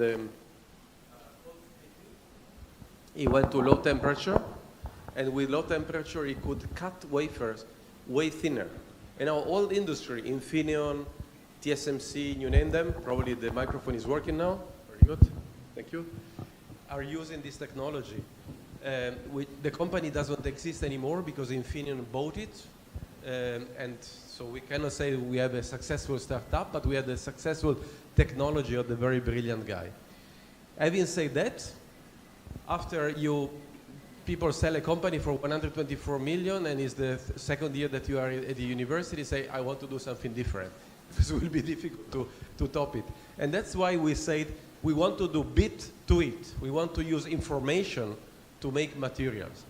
And we do it in a very colorful type of team in terms of discipline, in terms of people coming from different countries. We had also Jerut, a guy from Thailand. We were very happy about him. And what do? We are obsessed, really obsessed, by the fact that the difference between any one of us and a bee or a plant is how you stack up these 4 letters or 2 letters with an orientation. How many and with which complexity? And from the other side, materials are based on the periodic table, 100 plus letters, 100 plus bricks, 7 plus bonds. I mean, a chemist can understand this logic. The combinatorial here is what makes diversity. But look at the combinatorial here, from 4 to 100, from 1 hydrogen bond to 7 bonds. So why we don't have the difference between, okay, this is a synthetic, but a real plant and us? Because here we have the cell making work for us. The cells is making teeth, nails, muscles. Here we only have PhD students, and they are quite slow and very expensive in Germany. So that's why we really need robotics, we need AI, and we need to inspire. And we need university research to really have an image of technology in 15 years to make, Chinese are pioneering the concept of dark factory. I always say we need dark labs. Because if you know really a synthetic chemist or a very good molecular biologist, they stay day and night in the lab working with pipettes. That's not human and can be disrupted. So, and then we said, okay, predicting new materials is quite easy, but predicting 3D materials, predicting 2D materials might be even easier. So let's concentrate on a class of materials which is existing in 2 dimensions, like graphene, which is exfoliation of graphite. But let's look at different type of 2D materials which we can obtain by distillating. We have databases of 30,000 and more planar molecules, possible materials on the properties that we want to have on them. We want to have them stable. We want to have with certain electronic properties and so on and so on. And eventually, if you collect centers and linkers, you can, in silico, in a computer, generate new materials. And this I'm quite happy that very recently, in December, we got accepted our 3rd Nature synthesis without having done any synthesis. So we put in the acknowledgement that a certain group wrote another paper by synthesizing certain materials using exactly the molecules that we told them to synthesize. Okay, that's the end with fundamental stuff. And you might ask, okay, we are generating, we have a CRC, this what already Lothar was presenting, a big funding from the FG. What are we doing with all these materials which are called covalent organic frameworks? I mean, we can do some stamp collecting, make a paper, and put them somewhere in the drawer. But we like to make electronics. Dresden is one of the big centers of production of electronics in Europe. And this is how a 2-dimensional flakes of a material is looking like when you put it between 2 electrodes. Okay? And these 2 electrodes are quite small. So if you want to look inside, you look at a microscope like the one that we saw yesterday. If you zoom out, you see that these electrodes are interdigitated electrodes. And if you further zoom out, you see the old and wrong logo of TU Dresden. And these are many, many of these spots with interdigitated electrodes. And you see something like this. And if you put on top different type of materials, and we can do with nanoplotters, you might have different type of electrical functionalities. Very good. Then, of course, we do it in a wafer, and you cut the wafer, okay? And you get something like this. And the question is, you buy a nice PCB made in Thailand. Thailand is world leader of building these PCBs. And then you get a nice sensor that you can use for liquid sensing or gas sensing. So, if you want, from the electronics plus the materials, you get something like this, which is an electronic nose. But it's only the nose without a brain. It's only the part of the olfactory reception. So what can we do if we have new materials, something that is coming only since COVID, this let's say, plurality of materials, and second, a lot of AI algorithm? Well, our point is, we want to be at the university, we want to push the envelope, we want to crack the last mile of the missing sense. I mean, human senses have been digitized. The miracle of AI was starting by digitizing images and training a neural network. The hearing is digitized, you can believe. I mean, there might be even a computer now scripting what I'm saying. The touch was digitized. The iPhone revolution was a digitization of touch. We have a cluster in Dresden on tactile internet. Smell and taste are not digitized. In a sense, they are digitized in hospital. If you go and you do a, let's say, analysis of your blood, you get a form of smell or a form of taste of your blood. There is a machine say, oh, that tastes like so many white blood cells and so on. But the problem is tough because it's medicine, psychology, computer science, double E, and material science. And then we say, this is a nice topic. This is a good university topic because there is a lot of technology and a lot of vision. And let me tell you why we are so obsessed by digital olfaction.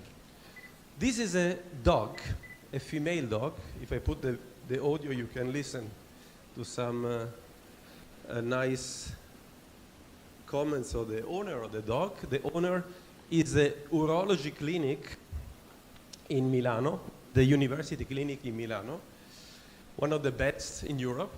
And the professor leading that clinic was confronted with the question, we know that dogs can recognize cancer. And we have PSA, which is failing. Every man here over 40, 45, we are quite a few of them, no PSA. PSA is a prostata-specific antigen test. If it's over threshold, in the past, in the 90s, the urologist was cutting men and taking the prostata out. Nowadays, they are a little bit more, let's say, prudent, because in the 90s, they had a lot of false positive. You know, the prostata was amputated, and then the medical doctor say, oh, it's not a cancer, it's only an inflammation. So PSA is 60% truly positive, the other ones are false positive. Terrible. This dog, any dog well trained, is doing 94%. By doing something which is not so appropriate for an after lunch talk, this dog is smelling urine of men, so XY chromosome, Homo sapiens. Only the second one is prostata positive. You listen, Brava, which is feminine, so it is a good dog. She recognized. And by doing statistic, is 94%. And now we are in a very modern technological society, and we have the test which is 60% PSA, and a dog which is 94%. And by the way, I don't know, it's shortly after lunch, but if you really want to know, the real test that is used now is going through the rectal canal and then punctuating the prostata 12 times with a lot of bacteria brought in. So it's a big, serious problem. I don't tell you about this, we don't have time, but also Parkinson, for example, can be smelled by body odor 15 years before the first symptoms. And the only diagnosis tool is put people in an MRI.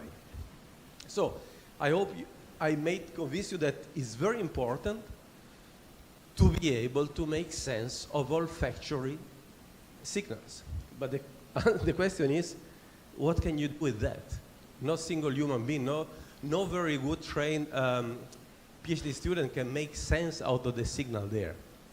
And that's why artificial intelligence is is a game changing, because by training, by labeling your signal, you can really classify it very well. And I want to give you an example. You have here in gray pure nitrogen. In light blue ammonia, very intensive for human being, low threshold odorant, because it's related to rotten process and so on. And this is one of the most dangerous gases on planet Earth, phosphine. You just get the phosphorus instead of the nitrogen. It looks very much like pure nitrogen. What is happening, we open and close a valve, the sensor starts saturating, we do this type of curve, but then you reclose the valve and the sensor is depoisoning. The molecule are leaving the sensor. And what we are doing is really the same procedure that we are doing when we open the iPhone. So we just classify. We put all the information about this measurement into a machine learning algorithm, and we are able to classify. So iPhone opens, if it's the one of Lothar, with his face, but not with my face. Okay? Something which nowadays does not require deep competence. It just requires a GitHub account and the possibility to download the code. And that's why, with all happiness about machine learning and artificial intelligence, I think that we should call things as they are. We are using non-parametric statistics. Parametric statistics was printed on our 10 Denmark banknote with the Gauss law. Is a statistic where the parameters are given and we try to find an average and a sigma for everything. Non-parametric statistics are the data giving us the distribution. And that's why I find this cartoon very interesting. And I also suggest to my university to do a nice master in statistics. And they told me, Giovanni, you don't understand marketing. Nobody would come. It's fascinating because it's true. But people would like to have machine learning, artificial intelligence, things like that. But this is what it is, statistics. Well, that, as you heard probably also from Lothar, there are some nice millions coming for the East Saxony and the West Virginia of Germany for the decarbonization. And a colleague of mine from computer science got 90% of a BMBF grant at that time to buy a lot of robots. And we launched the challenge to give a sense of smell to robots. You know, they also work a lot with Spots from Boston Dynamics, with this quadruped. But these are dogs that cannot smell. I mean, what is a dog that cannot smell, right? And then we say, look, based on a lot of evidence, I will make your robots being able to smell. And that was crazy. Nobody was thinking about olfactory or perceptronics, and we did it. So basically, we had this project called SniffBot, and we gave to these Spots, robot dogs, the sense of smell. So the idea is like, I don't know if you know Tom and Jerry, some old cartoons of the mouse with closed eyes looking after the cheese. And that's the same. I mean, here we have ammoniac, which is for human being a low threshold odorant, and this robot was blind. The camera was closed. And it was really like us when we don't see, going to the center. We spot a lot of source of dangerous gases in these open air mines in the Lausatia. But not the problem. I thought since the name of the ministry changed, what we promised in the project is not is going to be forgotten, but they don't forget. So it's called BMFTR, now it's called, but they don't forget what we promised to be BMBF. And we promised to win a competition over 200 meters with our robot dogs trained for 3 hours on a certain odorant, and a real biological dog trained for 3 hours on an odorant that has to be spotted 300 meters far away. Is anyone having a dog here? Probably Lothar. Yeah, but your dog is the younger dog now. I need your former dog. I'm looking for a sick, possibly very old dog, because I'm very afraid about this competition with that we promised in the project. A dog can trail a human being over kilometers, especially the owner, if he's motivated. So I can show you that, for example, with these wheeled robots, we can buy in Alibaba some, let's say, plastic thread, let the dog smell it a little bit, and he can go without camera and following. So this is a little demonstration. To do something that Mrs. Kroll now is also doing quite often. We had to learn to program these robot dogs, because if you have the feeling that you have to go to the left, the robots then have to go to the left. And this was something that we couldn't do so much, so with a little bit of competence mixing that is coming there. But we are now the group number 1 or 2. There is a Japanese very good group worldwide able to have mobile olfactorial navigation. That's why when I listen that different flame retardants and different smell type, we can give in you all what you need, And not only, you know, we animals typically we have 2 nostrils, Nasenlöcher, between the here next to the brain. But if you do technology, you can put a lot of nostrils there, right? Yeah, I was obsessed by Leonardo wanted to having the man flying, right?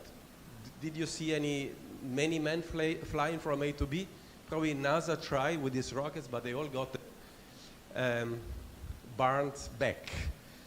So still we cannot have men flying, but we can transport from Frankfurt to Bangkok tons of cargo every day.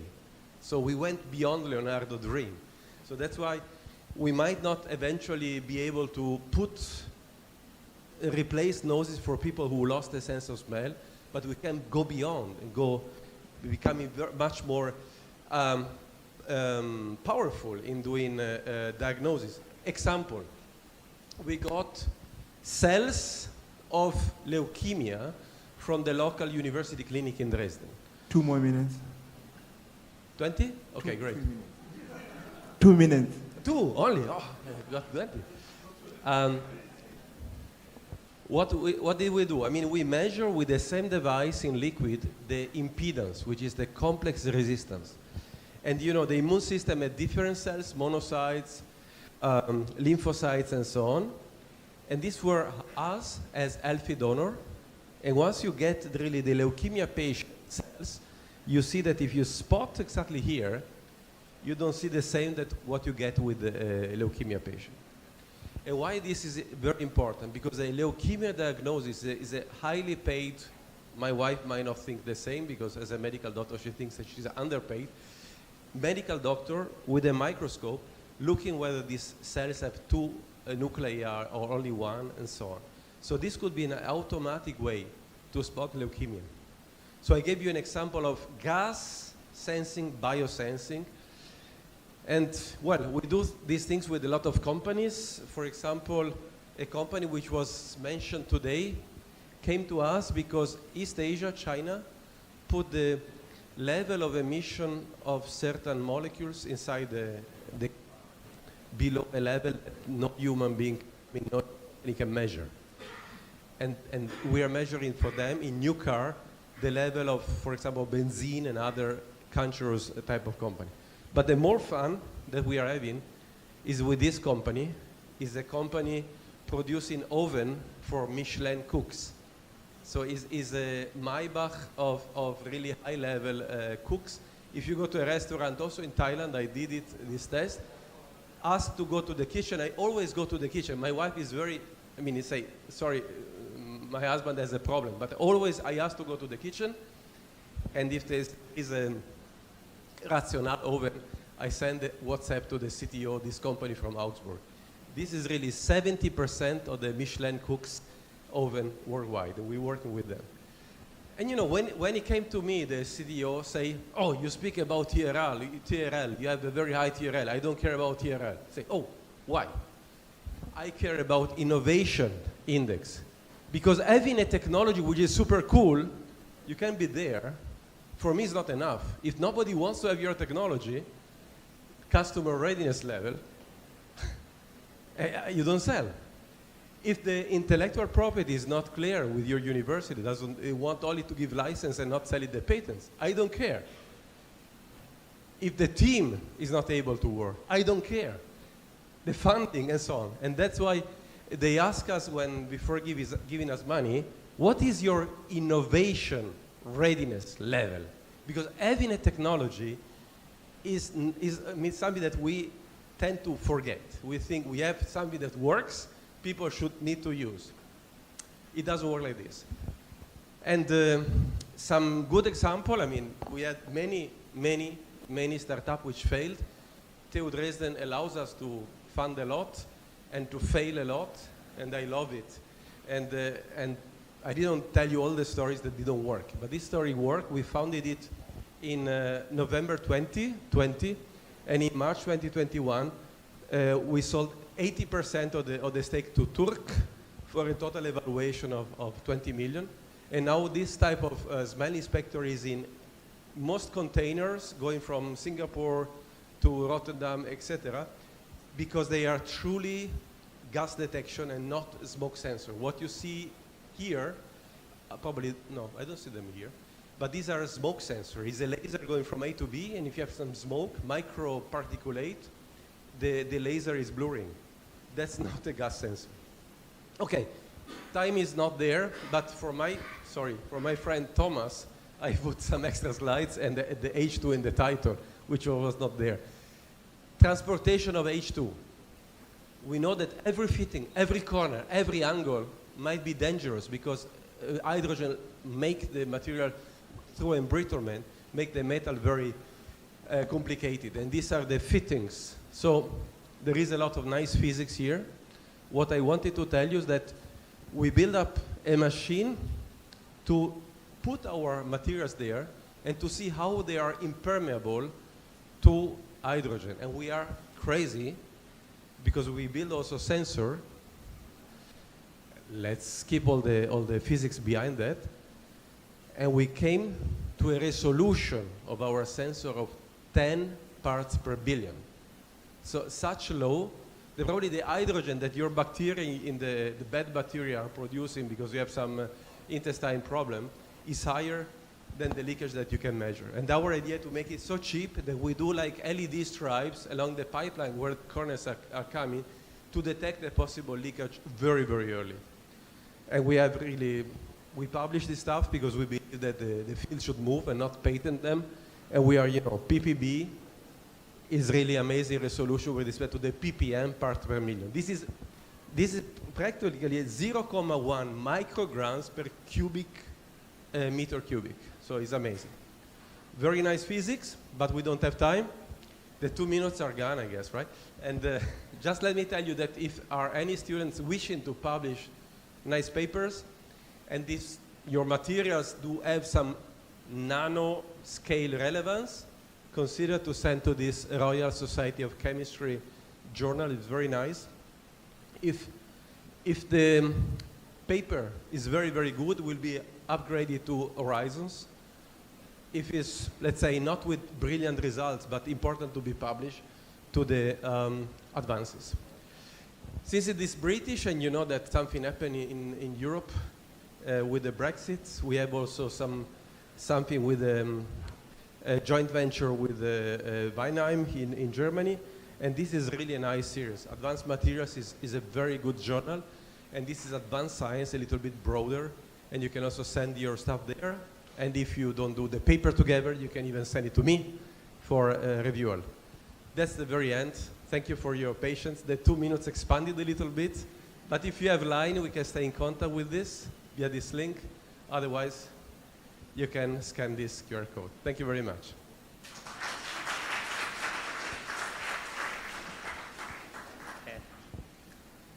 Okay. Thank you for your insightful and engaging presentation on AI-powered low-dimensional nanomaterials-based hydrogen gas sensors.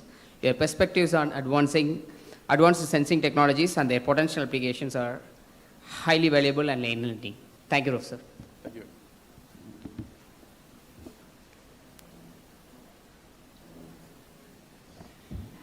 I now invite Dr. Darani, a postdoctoral researcher, to introduce our next speaker.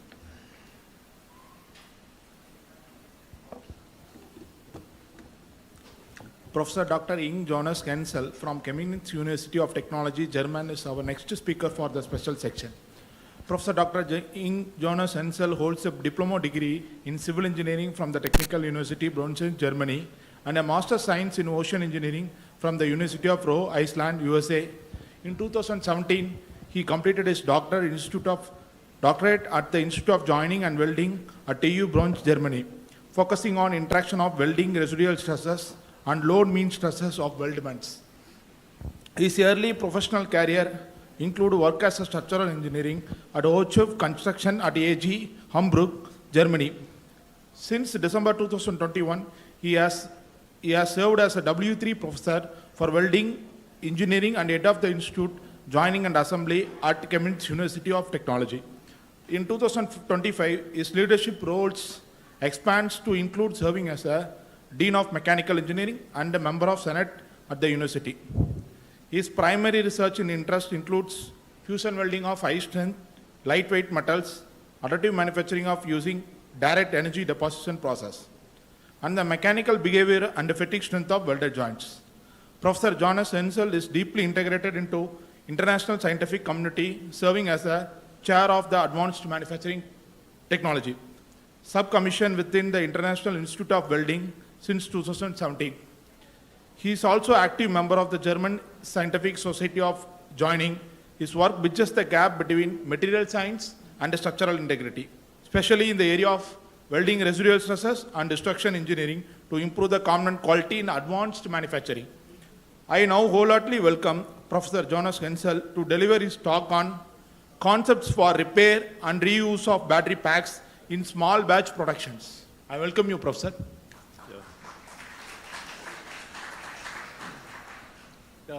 Thank you for the introduction.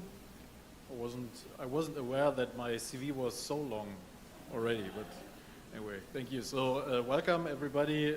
I will try to stick on time. The idea was today to present something on a quite debatable topic, and that is sustainability of, let's say, battery recycling and so on. And today we wanted to focus on concepts for repair and reuse, and then for battery packs in small batch production. As we have heard earlier today, when we talk of repairability, the construction and the design, so structural and also manufacturing design of the components, is a key enabler that allows the sustainable use of rare materials, and this is also including this. So when we look at batteries, today, nowadays, most of the batteries are made with lithium ion, and of course the recycling and reuse of the raw material is beneficial. So we can find many reasons why this is a good idea, mainly because on an economical side you want to reduce cost, and you also want to create employment and also create wealth in your local economic environment, but you also want to become independent from delivery chains. And so basically this is a good idea. However, when we look at regulation, and this is just a part of it, but when we look at regulation, we see that the economic need at the moment is obviously not enough. So if the economic need for recycling and repairability would be high enough, of course every producer would just do it. But this is not the case. So we need a quite complex regulation economy that states this. And as we see here, different markets have different rules, and I'm pretty sure also here in your local market here in Thailand, you have also quite strict regulations that will govern your product design. When looking at the European Union, all these regulations yield a specific thing, and that is the digital battery certificate. And with this digital battery certificate, we need to make sure that these batteries are repairable and replaceable, which is not the case today. So when we have a large battery pack with probably defect individual cells, often we need to change the full pack. And that is not only, let's say, critical from an economical point of view, but also when it comes to the use of rare materials and rare earth. So basically, when we're looking at recycling routes for lithium, we find three different ways. So, and basically, we'll not go into detail here, but usually the shorter the better, so direct recycling is always the best. But when we look at the material circular or the material circle in a sense of circular economy, we need to keep in mind that we always have like roughly 5% of loss of the raw material. So every time we put a full pack back into recycling, we use without any chance of recovery roughly 5% of the raw material. So that is basically the main motivation why repair of these packs is a huge advantage. So in our project, we have investigated such repair and also replacement strategies for these battery packs. And the battery packs that we use, they use these circular cells, so not pouched cells. And the main driver is here to develop a repair-friendly design. So the batteries that I'm talking of today are mainly used in micromobility, so like for e-bikes, but also wheelchairs, medical products, tools. Yeah, so we see a chainsaw here, and also some other devices like whatever small electronic components for home use or whatever. So basically, this is a huge market, and although the consumption of raw materials is quite high, many of these materials end up on the dumps at the moment.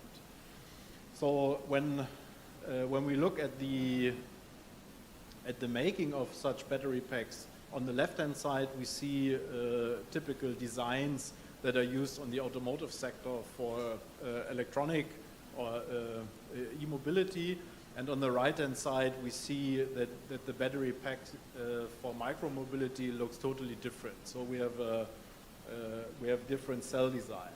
And also what is included in the digital battery certificate is a documentation on the parts that are used to produce these components. Yeah, because at the moment what you do as a recycler, you open the box, you open the casing, and then it's a black box. Yeah? So you need to investigate what you see in front end. So you need a kind of a digital passport for these products to make recycling faster and more feasible. Yeah, so, and the design for repairability, of course, must be integrated in the part and manufacturing process design. All these cells need to be accessible, either for manual repair or even for automated repair. And what we need, and there we come to the part of welding, we need detachable joints. Yeah, and that is something where usually welding is not the first joining method that you would like to choose, but however, welding as a fusion welding process holds many potential, of course, for the component safety. So because the joint is just quite robust also for use, and also good for electric contacting. So when we look at these design concepts, this is a mock-up that we used here in our project. We see that these products now have a standardized design, and we see that we have these cell connectors, which are the brown parts here on top of the portals. The white parts are the battery cells. So, and now the main idea of this project was to replace one single cell. So we start with, on the top left side, we start just with a cell holder. That cell holder is equipped with cells. Then we have a primary joining process, in this case by laser beam welding, where we now contact all these cells on both sides, so top and bottom. And then basically this cutting process here in the third step simulates that a defect cell has been identified, and that is replaced or removed here first in the fourth step D, and then a new cell is integrated in the pack, and then we have a rejoining process, and that is nominated here as a secondary joining process.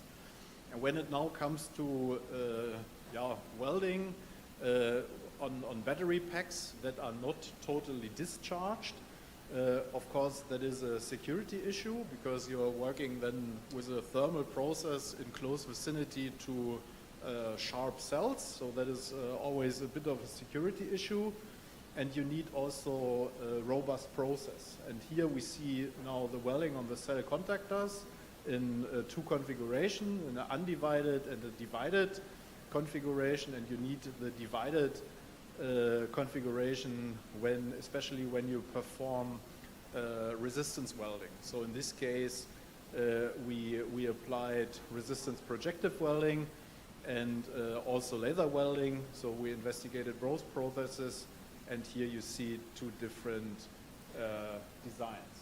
So when it comes to the laser beam spot welding on the plus and minus contact portals, we see that this laser welding is performed quite nicely, and when you do tensile testing or shear testing with these components, you see that also the mechanical performance of these joints is quite well.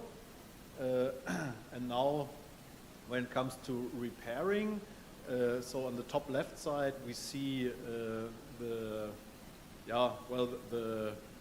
split. So here on this picture we see the split cell contactor, and then we can see that the repair welding or the secondary joining process can either be directly on the portal or can be close next to it. Yeah, so and this step here includes also some safety regards, because we move the thermal process aside of the portal, yeah, so which is always a good idea when you try to avoid large fire in your factory. Okay, yeah, this is the mock-up that we use, so quite a nice working station. This is just the joint design. So when welding these joints, you usually need to optimize so it's an optimization process between thermal loading through welding on the one hand side, and on the other hand you want to optimize the contact area on that joint, yeah, because you need a certain area for mechanical load transfer, but also for electric contacting. And here you can see two different weld shapes. One is a C contour, one is a S contour.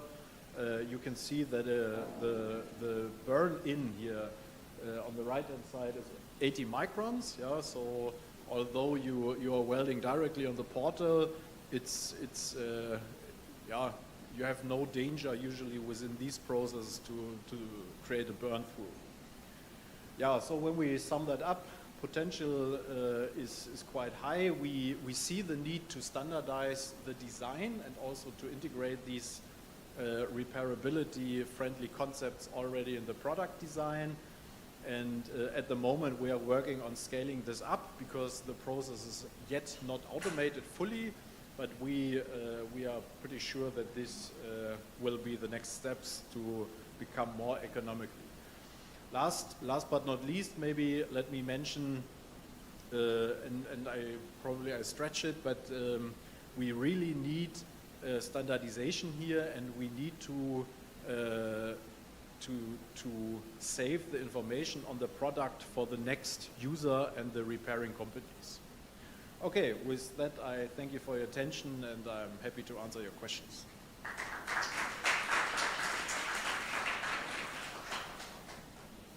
Now the floor is open for the discussion. Any questions from audience? Yeah.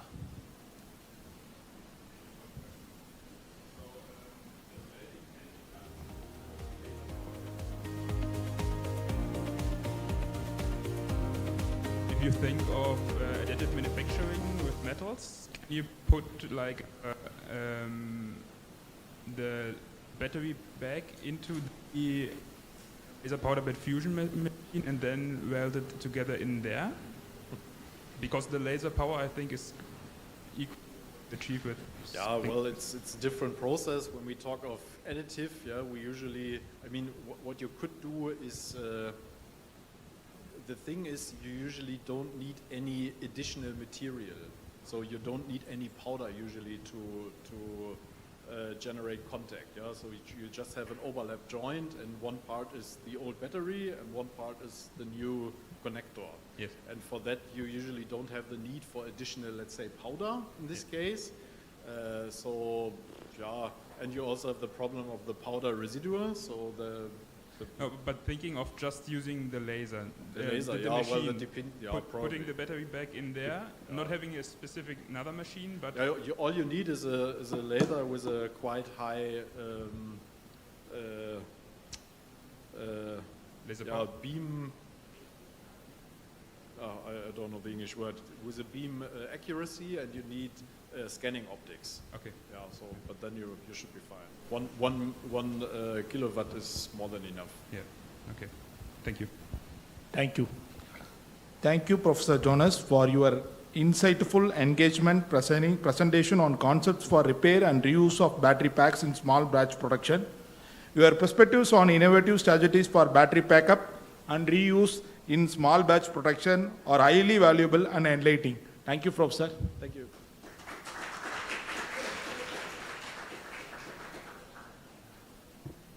Thank you, Dr. Dharani. I now invite Dr. Hoda, a postdoctoral researcher, to invite our next speaker.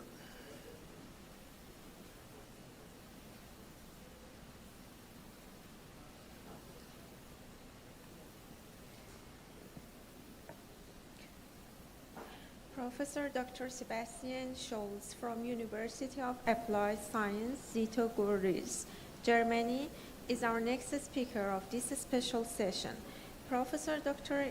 Sebastian Scholz holds a diploma degree as mechanical engineer for lightweight structure from the Technical University of Dresden.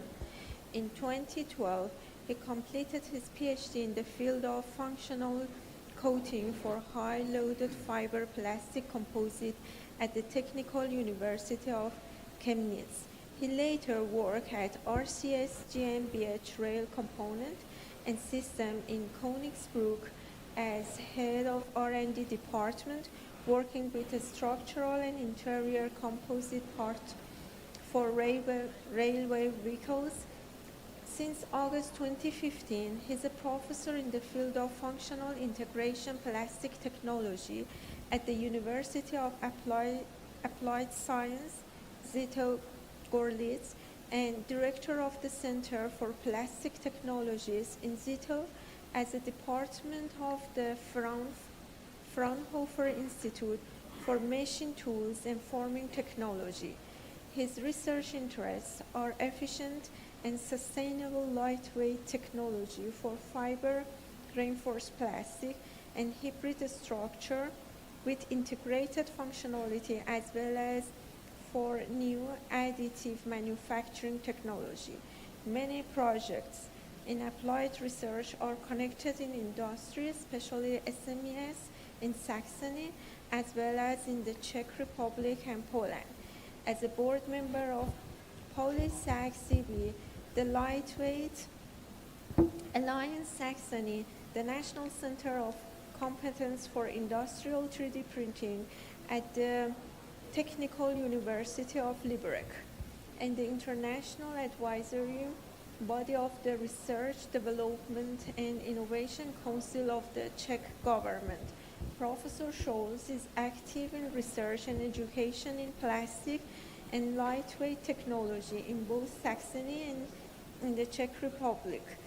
Professor Sebastian has also been active as a guest researcher in the University of Delaware in USA, in Federal University of Rio de Janeiro in Brazil, and the Research Institute of Sweden.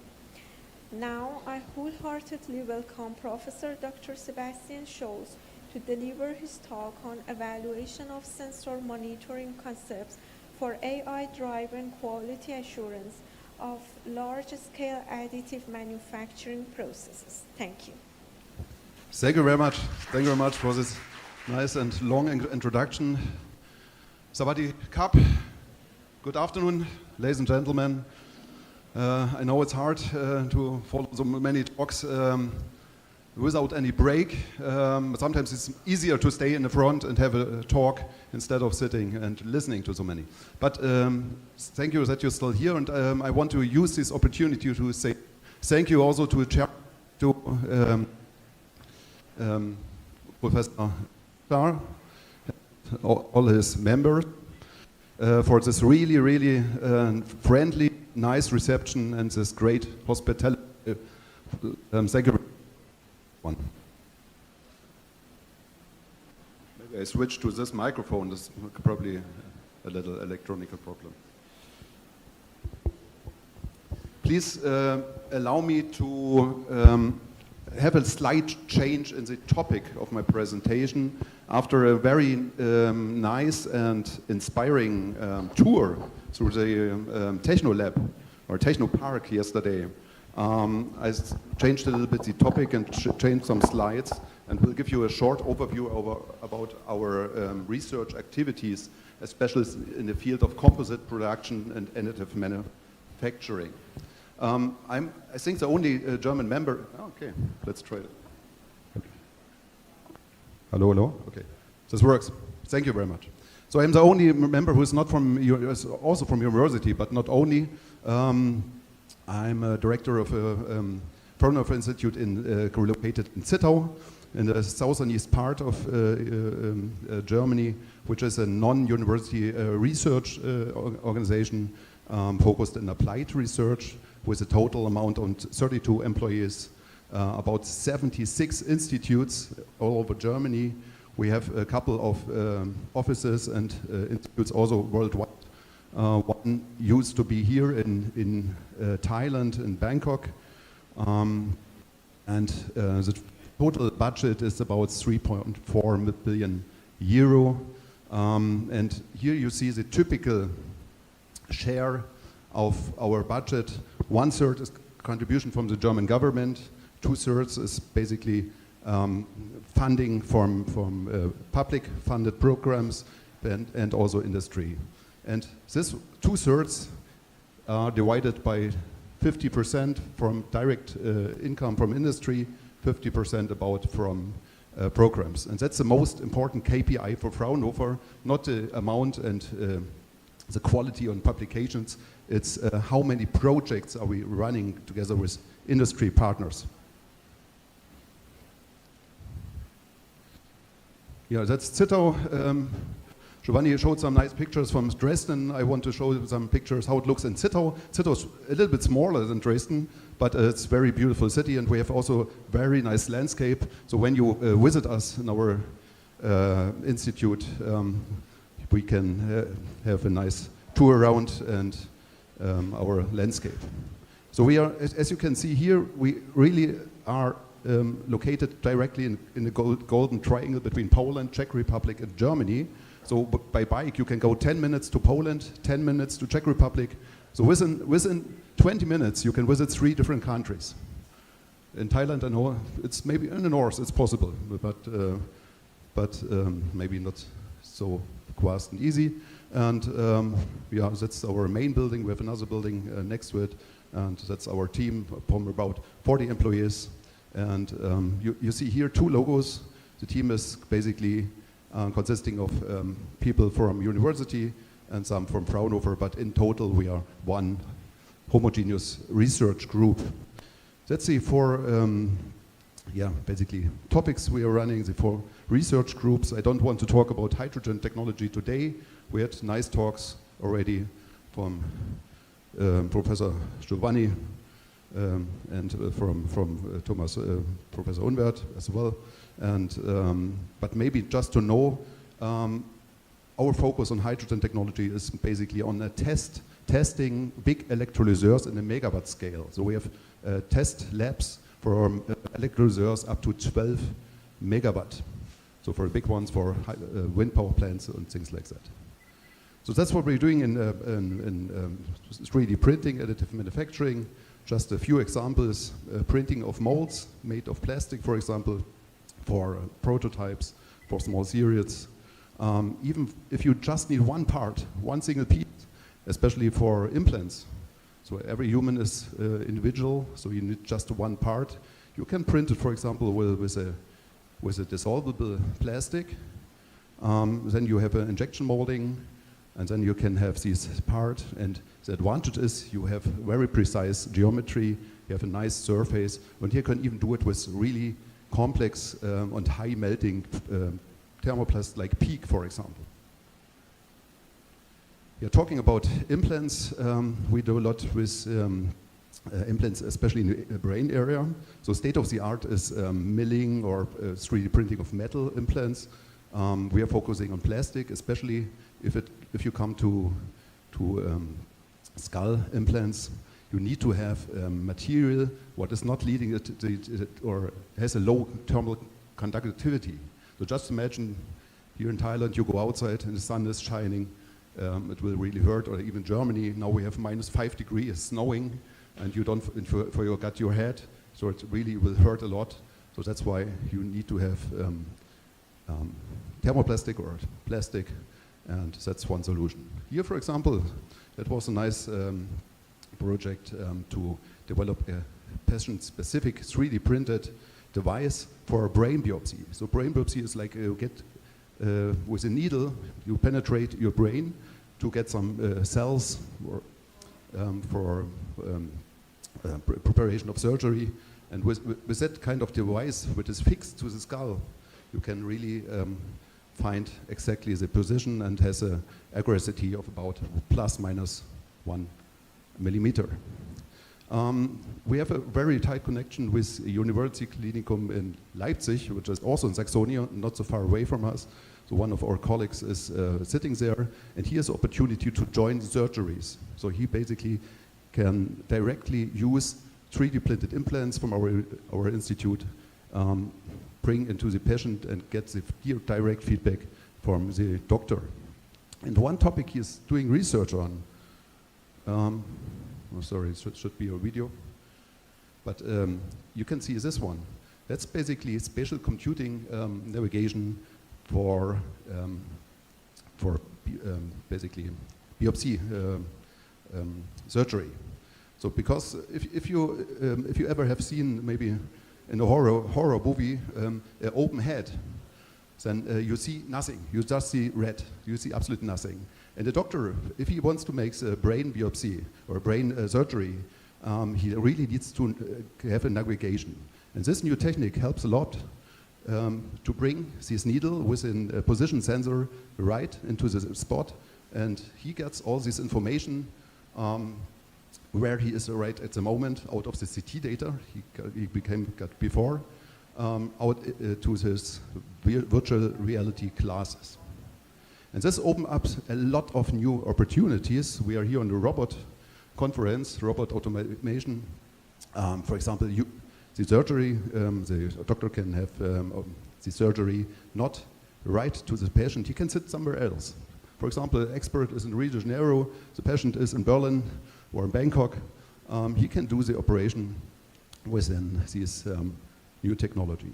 So I want to maybe use this opportunity to invite you to the first European Spatial Computing Healthcare Summit, which will be in German summertime in June 25 in Leipzig. It's organized by Apple, by Fraunhofer and University of Leipzig. It's a big event. We expect with 300 to 500 guests, and there will be many talks about that. Some examples about orthopedic applications, that's quite easy. So everything is possible with 3D printing. That's another topic. I don't know if you are working at university as well with the large-scale additive manufacturing. This came up the last 10 years basically, and is involving a lot. So you are able to produce parts or plastic parts in a very quick time. Usually if you have this FDM printer, what usually many of you have at home or at here, you have an output about 50 to maximum 100 grams per hour. With that technology you have an output of 5 to 50 kilograms an hour, so much faster. You are not so accurate, but for many applications it's not necessary. The idea behind is you use a screw extruder mounted to a gantry or a robot, and then you are able to move this around. I hope this video will work. Okay. And then you can see how fast, basically, that's not original speed, but you can see how we can easily create parts without any mold. So this one for some benches, for example, it's on a lake next to Zittau. And this one we created there for 2 years already, and they are still staying there, and no cracks, and still working well. There are many other opportunities, like architectural elements, 3D furniture. You can use it for facade elements, even for greening on a house wall, molds for lamination processes. There are many, many problems. applications. One huge problem in this technology is the accuracy and repeatability. And one topic to overcome this issue is to using sensor data and collecting data and having kind of a quality control, and with the aim to have a closed loop until an additive manufacturing process. So you have sensors, you have laser, you have a thermal camera, and other things. LIDAR also is a new project. We work with LIDAR. We had it in a talk this morning, and it's a big issue and not solved today to get good quality, because this print sometimes takes several days, and you don't want to have any mistake on that and throw it away and start again. So that's could be also a topic we could work together on that one. In metal 3D printing, many things are possible. That's very nice. It's a new machine which is able to produce out of scrap, of metal scrap, new powder. And I don't know if you were working with metal 3D printing, especially LBPF, you know that powder is super expensive. Even for simple steel, you pay like 50 to 100 euro per kilogram. If you use titanium or something, it's much higher. And with that machine, it's an ultrasonic device. You can basically use scrap, like milling chips, for example, and put in this machine and creating your own powder.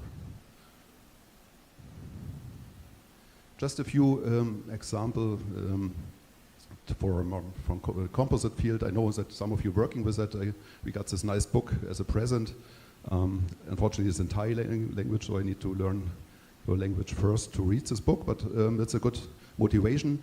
So we are working a lot in the field of function integrating. So our aim is how can we reduce cost and the same performance and even have a lightweight opportunity or a lightweight improvement. And here, for example, you see one just finished project for a train or a tram roof. It's 50% lighter than the state-of-the-art metal one, and you also do a lot of saving money. Yeah, resin infusion. I don't know if you're working with that one. Big parts like a front mess for trains or like rotor blades for wind power plants. They are made with resin infusion. That's a new technique how to reduce manufacturing costs, material costs by integrating internal channels into a reusable silicon bag. It's a quite easy way to produce such a parts. Like you have in Techno Park, I saw it, this shaking tram, really impressive. For the future, you can easily do it like this one. At last, I want to present you another really impressive and interesting topic. If you compare 3D printing, the performance from 3D printing, and composite parts like carbon fiber reinforced plastics. 3D printing usually have your strengths of, let's say, 50 megapascal, depending on the material and the direction you measure. For composite parts, it can be 1,500 megapascal, even more, no problem, in the fiber direction.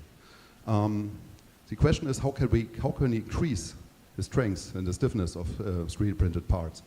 And we have a nice doctoral thesis and does that topic. He actually started, because he's a biker, he started to pull fibers, carbon fibers, through the bike frame, and he printed before with standard FDM printer, and through hollow channels along the load path, he could increase the stiffness and the strength of this bike by a factor of 5. And so we were able to go mountain bike with a 3D printed plastic mountain bike.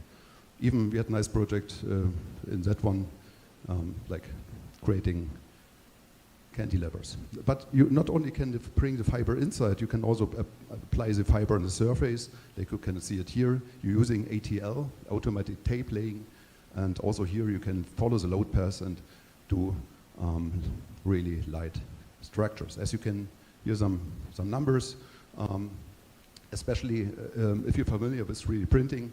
The real problem is the difference between the strengths in printing direction and in the orthogonal direction.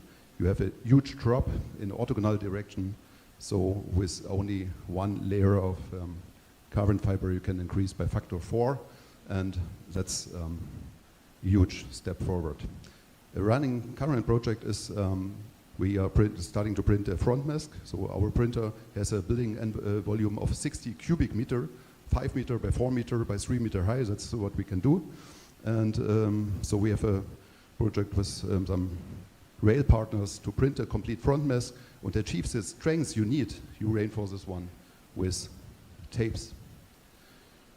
Okay, I know that you are working with natural fibers, natural fiber composites. Maybe just at the end a few slides in that regard. We do a lot with SMC, BMC. I don't know if you heard about sheet molding compounds or who of you know about sheet molding compounds or bulk molding compounds? Just one? 2 or 3. Okay, that's not. So actually, almost nobody really knows this. But if you listen to or trust this statistics, 1/3 of all parts surrounded by us from made of glass fiber reinforced plastic. It's a lot. It's made of SMC and BMC, but nobody knows this technology. And you can do a lot with that. Interior parts from trains, like parts for cars and many other things. And the problem is, or not a problem, but the state of the art is using glass fiber. And glass fiber costs something like €2.50 a kilogram if you buy tons. And of course, it's not so super sustainable because you need high temperature to create this this glass fiber. And we built this world first unique machine which is able to take these natural fibers right from the field, just washed it a little bit, and this one came through this SMC machine, and we created some sheet molding compounds, brought it in the press, and we're able to press nice parts in a high quality with natural fibers instead of glass fibers. Looking at the mechanical properties, the E-modulus is almost as high as a standard glass fiber SMC. If you take in account the lower density of the natural fiber instead of the glass fiber, it's a specific E-modulus is even higher. And you look, tensor strains is still below us, but we are not at the end of our research, and also most parts are more critical for stiffness, not for strains. If you have a cover on a train, it doesn't need to shake. There's no really need to have a really high strains in that one. And you can see also what is possible to form with that kind of flowing material. Another topic we can discuss maybe next week is thermoplastic with natural fibers. So here we basically focus on residues, something what we have anyway around what is used in a not really good or just a cheap way. We want to bring it into the plastic. And in Germany we have, we have straw and things like that. What is the biogenic residue? In Thailand you have much more. You have, for example, the banana fiber. And I'm a big fan of banana fibers. You can see here, that's a part, 50% polypropylene, 50% of banana fiber. And you see a perfectly forming behavior. That's really good, and also the mechanical properties are a little bit less than the flex fiber, which is the best one, but still quite good. And I think there's still a lot of opportunities. And the banana fiber is something you have around everywhere, and every year the banana plant comes again, and you don't need to take care to get it rid.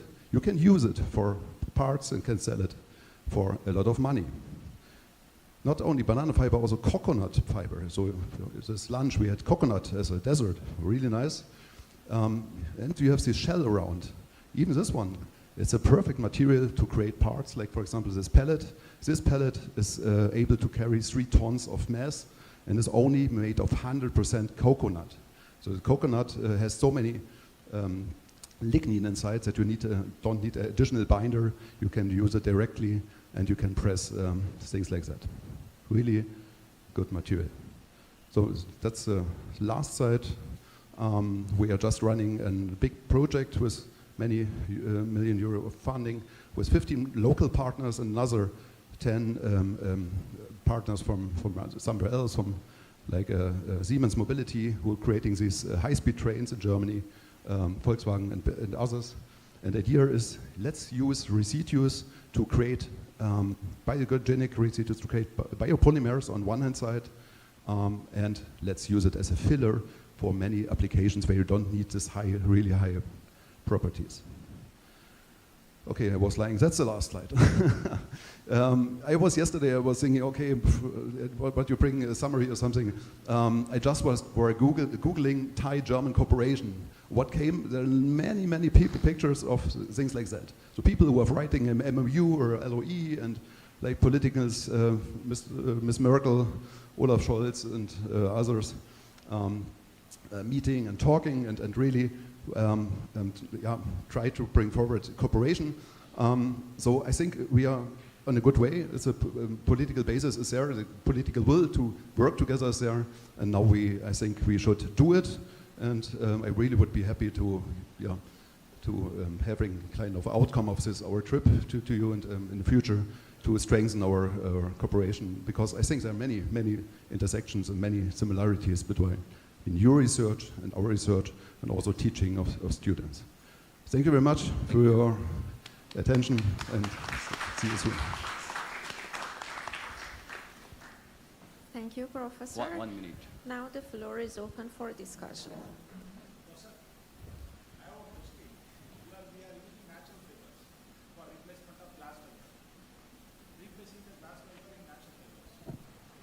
Yes. Natural fibers normally absorb the moisture. Natural fibers will normally absorb the moisture. How you are overcoming the moisture absorption property of natural fiber? That's a very good question, and I was surprised that the results from our samples we created were very good, because when you embed the fiber to 100% into the plastic, you don't give room for entering the water is able to enter or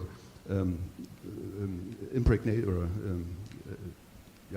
go into the fiber. So our samples are not changing their dimension because of this moisture, and still stable. So we have to definitely take care that the natural fiber is 100% covered by plastic. Another question. You have shown in your slide a pantograph of the locomotive. Pantograph. Yes. That you are made with fibers. Normally in the top part, the graphite part will be there in the pantograph. Yes, the pantograph was a standard one, but what we did, we created the roof made of glass fiber reinforced plastic. How you are bonding the graphite and that glass fiber part together? Yeah, that's a good question. It's actually one partner took care of that one. So he was creating load elements that directly were brought into the composite material. It's a kind of what is it?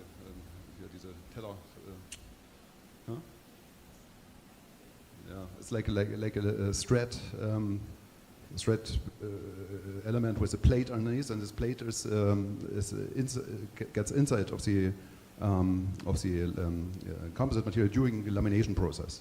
So it's an infiltration, the vacuum infusion process, and first of all you have the preforming process. You, like vacuum infusion? Vacuum infusion. Yes. Yeah, exactly. Exactly. Thank you, Professor. Okay, thank you. And I'm having my questions like, we are now in 5D printing era. I think you know, right? We are 5D printing era. 5D, yes. Because 3D is very old already. 4D also is old. Now we are in the era of 5D printing. The fifth one is rotational, 2 rotational. 3D plus 2 rotational. X, Y, Z along with 2 rotational. So how we can adapt like 5D instead of 3D for this kind of products? This question about the different understanding. I understand 4D printing as a 3D printed structure what is able to change, morph this geometry afterwards. Yes. And what we know, like from the 5D printing, it will reduce the material also. Instead of like if you use 3D printing, if you use 5D printing, it will reduce the materials. That's we are learning now. Okay. Yeah. So maybe you should talk after Yeah, afterwards. okay. Get more details. Thank you. And my colleague has asked the question about like the water absorption of natural fibers. I hope like, I don't know like what you are doing in your lab, like to reduce the water absorption property of natural fibers. But what we are doing in our lab, we are using like different kind of chemical treatments as well as surface treatment to reduce the like hydrophobic nature of natural fibers. It will be like it moves from hydrophobic to hydrophilic. So that we are doing in our lab. Okay. So that's yes. Okay. So you're changing the surface of a fiber surface, a pre-treatment. Yes. That's yes. things we have one professor from chemistry. We're working together with him. That's also his part of one of the projects. But the problem is it's possible, but if you scale it up for industrial scale, it makes it really super expensive. Yeah. Yes. That's of a problem. course, it's expensive. For science, it's yes. super, but yeah. for small amounts. But to scale it up, you have to run it to a special solution and to dry it and so on. So that's why we need to find other ways avoid the moisture coming in. But most of your presentation is related to SLS process. Do you have like working with FDM? Of course, we have many FDM printers, but FDM is we just use it for preparing prototypes and stuff like that. Okay. The main focus is on resin-based printers. For example, we are able to produce resin-based ceramic-filled parts with an amount from 60-70% of ceramic, and the rest is a thermoset binder. And these parts are super stiff, super hard for resin fusion. For injection molding molds, for example. And our big topic is even the large-scale printing. And there's still many problems to solve on that one. Yeah. So boats are printed today, actually. Boats and huge parts. The printers get bigger and bigger and bigger. It's impressive. Yes. Thank you, Professor. Very nice presentation. Thank you so much. Very much.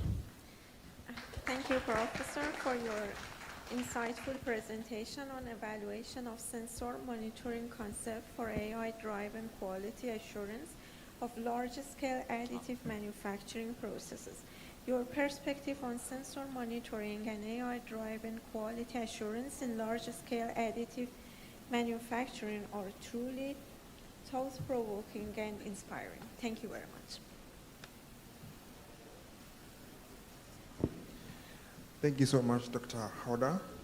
I now invite Dr. Katigan, a postdoctoral researcher, to introduce our next speaker.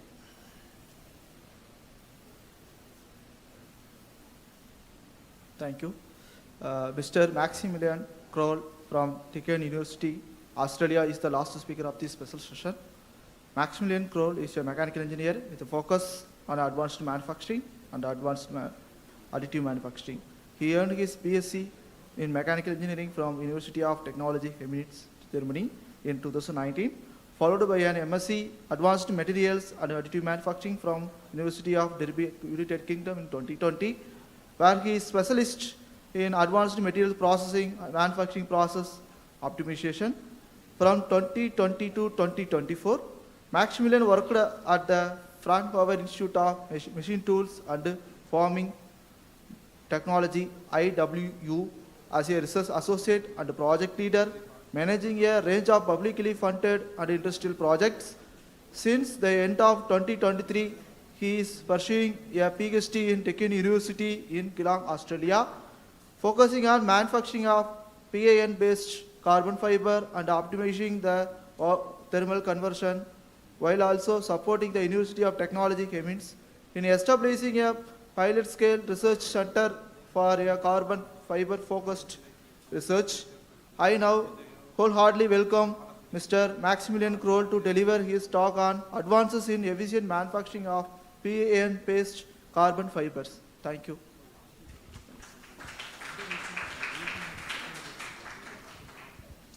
Thank you very much for the great introduction. It's not as long as for the professors, but I'm getting there.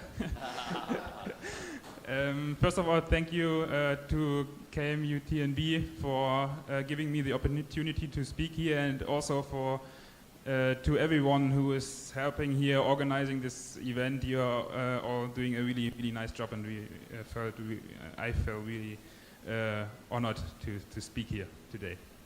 So yeah, I am part of Deakin University in Australia, where I'm doing my PhD, And also I'm a research associate at Chemnitz University. You will find out why in a second. So I'm doing my PhD at Carbon Nexus. It's part of the biggest material institute in Australia. It's part of the Deakin University. We are in Melbourne and Geelong. My campus is in Geelong. It's basically 1 hour from Melbourne. And we have, the facility is aimed to promote the transfer of research to industry. That's why we have different equipment to scale up processes and to show how to scale up the process. For example, for the fiber manufacturing, the spinning line that's a bit smaller. It's used for 0.1 to 3K, so you can spin 3,000 fibers at max. But we have quite big lines for the thermal conversion. One is a research line in the scale of up to 32,000 fibers, and the other one is the big one, the pilot scale line for industrial manufacturing, which is can produce up to 320,000 fibers and 30 tows at once. So here you can basically see what we're doing. We do the fiber spinning, then the thermal conversion, which consists of stabilization and carbonization. We do the surface treatment, scale up the whole process, and of course do the characterization along the whole process chain on the first fiber, after each zone, on the later fiber, and there are different teams associated with each step here. So why am I part of Chemnitz as well? It's because we are establishing a carbon fiber research center in Germany right now, which will be the first one in Europe, and we are strongly working together with Australia in this regard because they have the expertise. We try to focus more on green carbon fibers in terms of using renewable energy and using lignin and cellulose as a precursor, but also use polyacrylonitrile. So the project is supported, funded with 60 million euros in Saxony, and it's a structural change project because it supports the regional transformation in the area where the coal exit is planned in 2035. So we are planning to creating new jobs, new opportunities for the workers coming from the coal exit to be then employed at our site, and to also get new companies in our region to then have jobs for the people coming from the coal industry.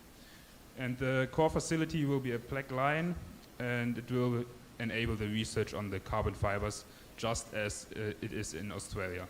So it will be a little bit closer than in Australia for Europe. And on the downside of the slide you can see the factory. Construction will begin mid of this year, and this is supposed how it's going to look like. So that's why I'm part of both universities at the moment. And I'm going to show you now what my PhD is actually focused on and why we do so much on carbon fibers. So basically, why carbon fibers are interesting is because they have excellent properties. They have high specific strength, high specific modulus, they are electrical conductive, they are corrosion resistant inside components, inside the polymers. They are used in many applications. You can see on the right side, for example, the rim, which is produced in Australia on our campus. It's used for Ford Mustang, for example, for Corvettes, and also there's a contract with Land Rover to use the rims. You have carbon concrete, so it's also used in construction. You have hydrogen storage, which was mentioned earlier today. And you have, this is, for example, in aviation, you have a huge usage of carbon fibers, and this is the biggest part currently manufactured out of carbon fibers. It's the wing shell of the A350. So most of carbon fibers, roughly 83%, are currently in use in plastics. So there's a little part of carbon fibers and concrete, but most of it is used in fiber reinforced plastics. And you still see a global rising demand. So currently, 2026, there was a rise, and it's predicted to rise even more over the next years. We are currently waiting for a new market report, and then it will probably show that it's still rising. So you can see even the scenario 2, the lower part, still shows a big increase. So how are we approaching this, and how do we try to reach this demand? Because it's a really high demand. Our aim is to increase the efficiency of carbon fiber manufacturing, because at some point you can't just build new sites, and it's really expensive. So you want to have the sites running to manufacture more carbon fibers, to have a higher producibility. So there are different approaches for efficient manufacturing of carbon fibers. Efficient by the means of cost-effective, higher production rates, and also cheaper, which is a huge aim, because you want to have carbon fibers in use for not only the high-tech applications, but also the, let's say, normal applications. You want to save mass and energy everywhere. I saw the tripod the camera is standing on with the 3 legs. This is already manufactured out of carbon fibers. It probably was pretty expensive, but we want to have it also in the other applications, cheaper ones. So there are different approaches. One is, for example, improving the thermal efficiency of existing ovens. So use different ceilings, optimize the zone, optimize the airflow inside the oven. Then there is another one, heat and energy recovery, which is a really big topic. So you can see at the picture down there, when you heat up the ovens, you want to reuse a lot of the heat used for heating up again to save energy and costs. Then you have precursor and co-monomer adaptation. So you can use electron beam or UV radiation to adjust the precursor before thermal conversion, so it reacts better to the process. And then you have another step, for example, the alternative energy input, where you have UV irradiation, microwave-based, plasma-based, or laser-based approaches. You can see here a nice study showing those approaches, but the problem that those approaches are pretty cost expensive, and some of them are only research on really small scale, so it's really hard to transfer them on the 200-meter long production lines of carbon fibers. So our aim was to find a way to have an approach that's also directly transferable to existing carbon fiber lines. Now, if you look at the process, we have the PAN precursor, polyacryl nitrile precursor, which is used in for 90% of carbon fibers. This is first stabilized, the white fibers stabilized in different ovens, in our case 4 zones. Then you have the LT carbonization, HT carbonization, surface treatment, sizing, and at the end there's the final carbon fiber. So you have 3 main process parameters to look at. It's first the temperature, the tension, and the time. So there's some knowledge about the temperature. If it goes up, you have a better crystallinity, you have better mechanical properties. It's not allowed to be too high, because then the fiber is burning. You don't want to burn fiber at the end. Tension, it's quite the same. Tension goes up, you have a better alignment of the molecular chains, and you have higher tensile strength than modulus at the end. It can't be too high, because then the fiber tears apart, and you won't get a full tow at the end. Would be really bad. So time is a big question, because there's not a lot of research on it. How does it impact the whole process? How high can you go with the time? Because if you go faster, the fiber will have less expansion to the temperature, of course. So this was the part we focused on. My colleague did in the PhD the stabilization part, found out if you increase oxygen input in the stabilization, you can increase the speed of stabilization. We have another team focused on the surface treatment, increasing the time increasing the processing rate with the surface treatment. And my job is basically to focus on the carbonization. So that's what I'm going to show you today. So here it's divided into 4 steps. And I'm basically going to show you now what I did. So first we stabilized the fibers with a constant time, 72 minutes. We made sure that the fibers are sufficiently stabilized. You can see that here in the FTIR diagram for the CW double bond N, nitrogen bond, the 1591, it's increasing, so you have more double bonds, means more circular structure, what you want to get in the stabilization. Another DSC diagram, it shows that the reactivity is going down. Less reactivity is basically what you want to achieve. You want to have a reaction, extent of reaction of 70%. This is what we proved with it, so we could go on to the next step. We did the low temperature carbonization with 3 different times, 9, 3, and 1.5 minutes, so basically 6 times faster. And we found out, which was expected already, the density decreases with processing faster. So this is what you would expect. Quite the same if you look on the mechanical properties. Tensor strength, tensor modulus is decreasing. You have a pretty high standard deviation here because it's single fiber testing. So you test 100 single carbon fibers. You can imagine the work to go into it, to pull 100 fibers out for each test and then test them. So that's why you have a high standard deviation. But you can see the trend, especially for the modulus.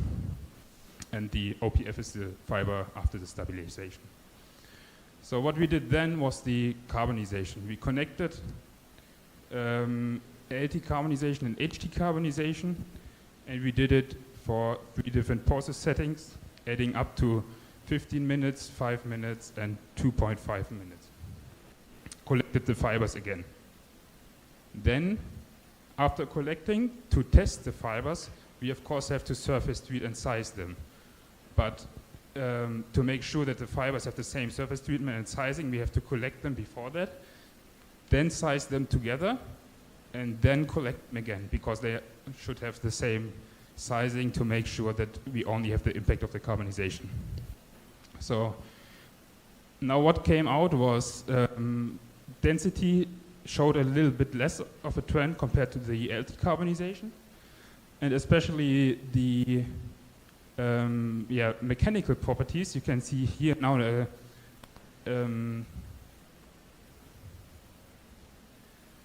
in blue you can see the tensile modulus, and in orange the tensile strength, and the one with the stripes is the one tested on the full toe, so no single fibers but the full toe. And you can see that there is like a little threshold for the medium process setting, you could say, but it's not a big change in the fiber properties. So all fibers coming out at the end are high above automotive standard. Still reach 3.5 gigapascal tensile strength, over 235 gigapascal tensile modulus, so we are still high above automotive level by processing 6 times faster in the carbonization, which is still pretty good. Now, this is the part when you look at the fiber, just the fiber. But this is most of the research stops. Now, what I wanted to do in my PhD is follow holistic and to see how the fibers perform in the composite. Because that's interesting, because you never know the defects on the surface of the fiber and so on. How does it translate into the composite? And there's little to no research onto connecting process settings with the composite properties. So that's what we wanted to do. And we did uniaxial testing, but I want to show you today the results of the biaxial testing, because that's what composites normally in the real application are loaded with. So we used a novel test setup for biaxial testing with UZ-PESCO specimens. It's developed at Chemnitz University, and you can see it on the right side. You have compressive loading or tensile loading on this side. So here will be the specimen in there, the UZ-PESCO specimen, and you have this loading in X direction, which would be the shear loading. So we did a compression and shear loading of the specimens with the two actuators shown here. And so the strain ratio of shear loading and compressive loading was equal. So both in the same forces applied. Now what came out here is pretty interesting, because if you look at the stabilization of the carbon fibers, you again see a trend, although you couldn't see one at the beginning of the single fibers. And now you must think of millions of single fibers into a composite, which was then winded from the fibers.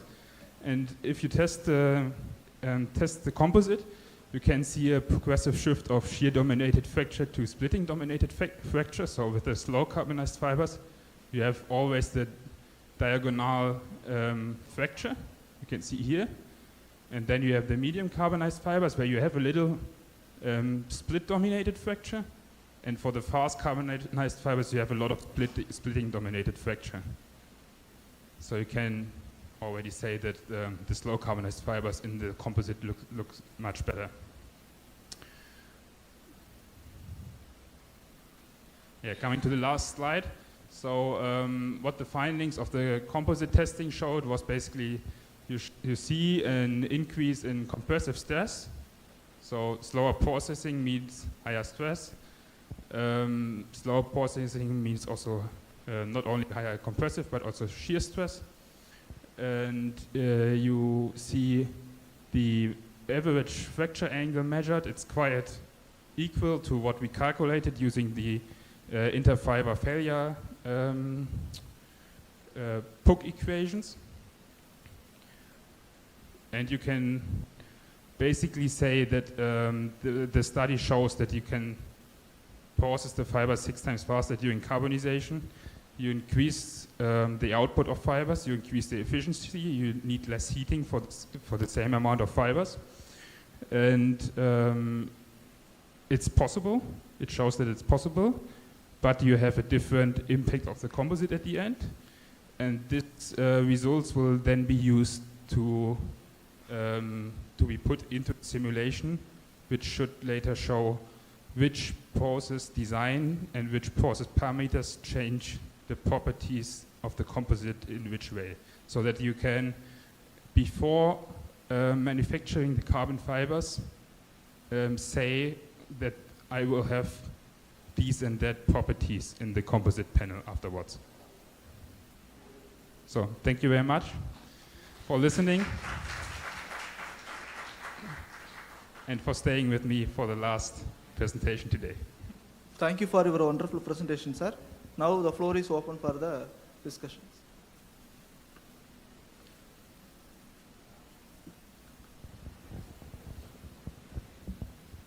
Yes, Max, thank you very much for this really impressive presentation.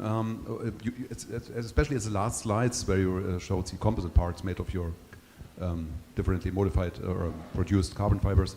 You showed more the strengths. What's about the stiffness and what's about the elasticity, like the elongation at break? Is there any effect? Is maybe a fast produced carbon fiber more elastic than the other one? No, it is less elastic, so it's higher modulus. It's less elastic. It will have higher strain but break in another way than the slower processed fibers. But this is the results from the uniaxial testing, from the tensile and compression testing. They are just We just got them 2 weeks ago, so they are still in evaluation and they will be published soon. So afterwards I can give you more information about that. Will be the next paper. Yes. Maybe if we allow another question, like is it possible to calculate how much money you save, but with a fast track, a fast production of the fibers? That would be interesting. Like, I mean, okay, the properties are not so good as a normal standard carbon fiber, but if I save a lot of money at the product, for many applications should be maybe enough. Yes, that's also our thought behind doing this whole research, because for most of the applications, these properties are still sufficient. So you don't need to process really slowly to get just 10 gigapascal more. If you look on automotive standards or standards for wind turbines, for example, this is completely sufficient, so you can process faster. In terms of the economic benefit, you have to think about the connection between the carbonization, stabilization, and the surface treatment in one process. So we have to see what the impact of the other teams, what they can achieve. I'm not sure if they can achieve 6 times faster processing with the surface treatment. Maybe if they use a higher concentration of the sizing bath, for example. But if they can achieve it, it would mean a really high saving of costs, because the stabilization and oxidation, which is connected to the surface treatment in the continuous process, they make up for 90% of the costs associated with the energy usage. So if we only half the time of the fiber passing through that, we would decrease the cost of energy already by half of it, and this would mean a lot of saving. Thank you. Hello. Yeah. Thank you for your wonderful presentation. So, do you know like Inegra fiber? Do you know about Inegra fiber? It's a new fiber. Inegra? Inegra. So, what's my opinion? Actually, yes, fine. Whether the pan carbon fiber will reduce the cost of compared to carbon fibers, the normal carbon fibers? The normal carbon fiber is 90% of pan. So carbon fibers are normally made 90% of pan. All carbon fibers you buy or see in applications are mostly pan fibers you have there. Okay. So what is the thing actually? Now we are working with to blend with Inegra with carbon, because Inegra is another kind of ultra lightweight material. As carbon is using for lightweight materials because of high strength to weight ratio. Yes. So if you blend Inegra with carbon, it may be good for the applications.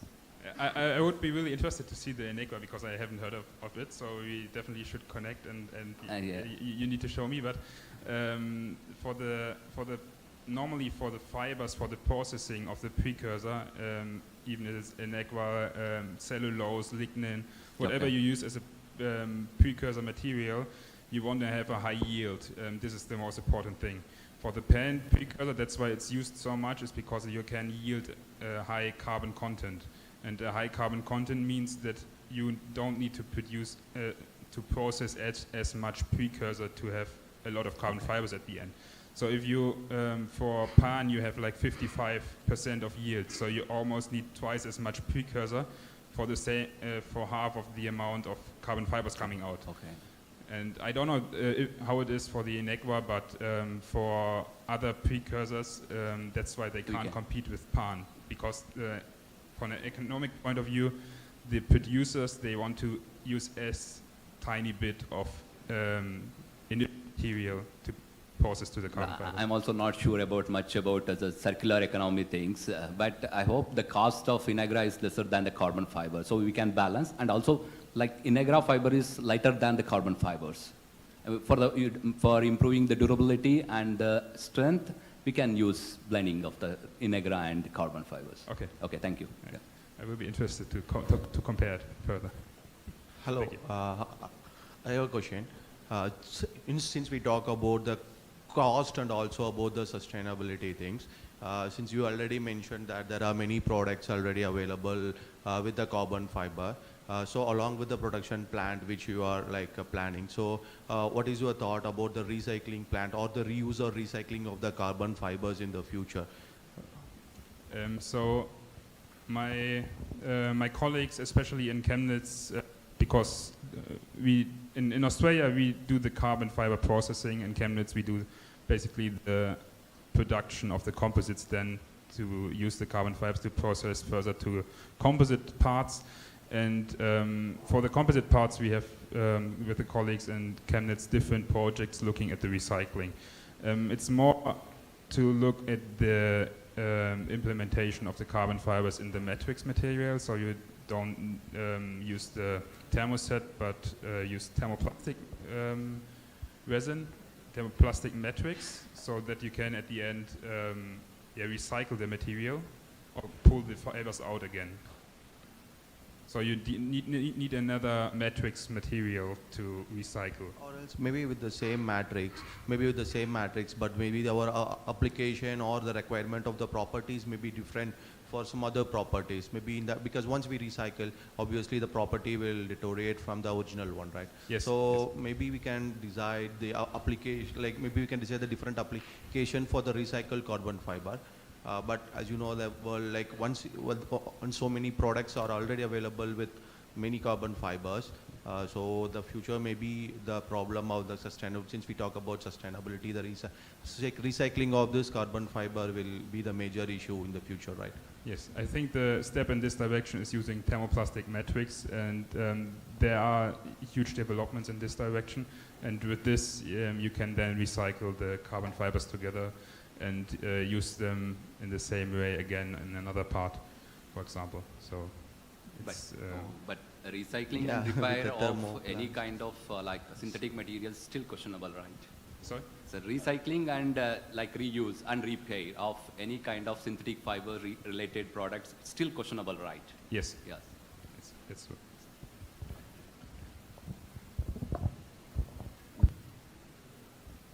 More questions? I have one question.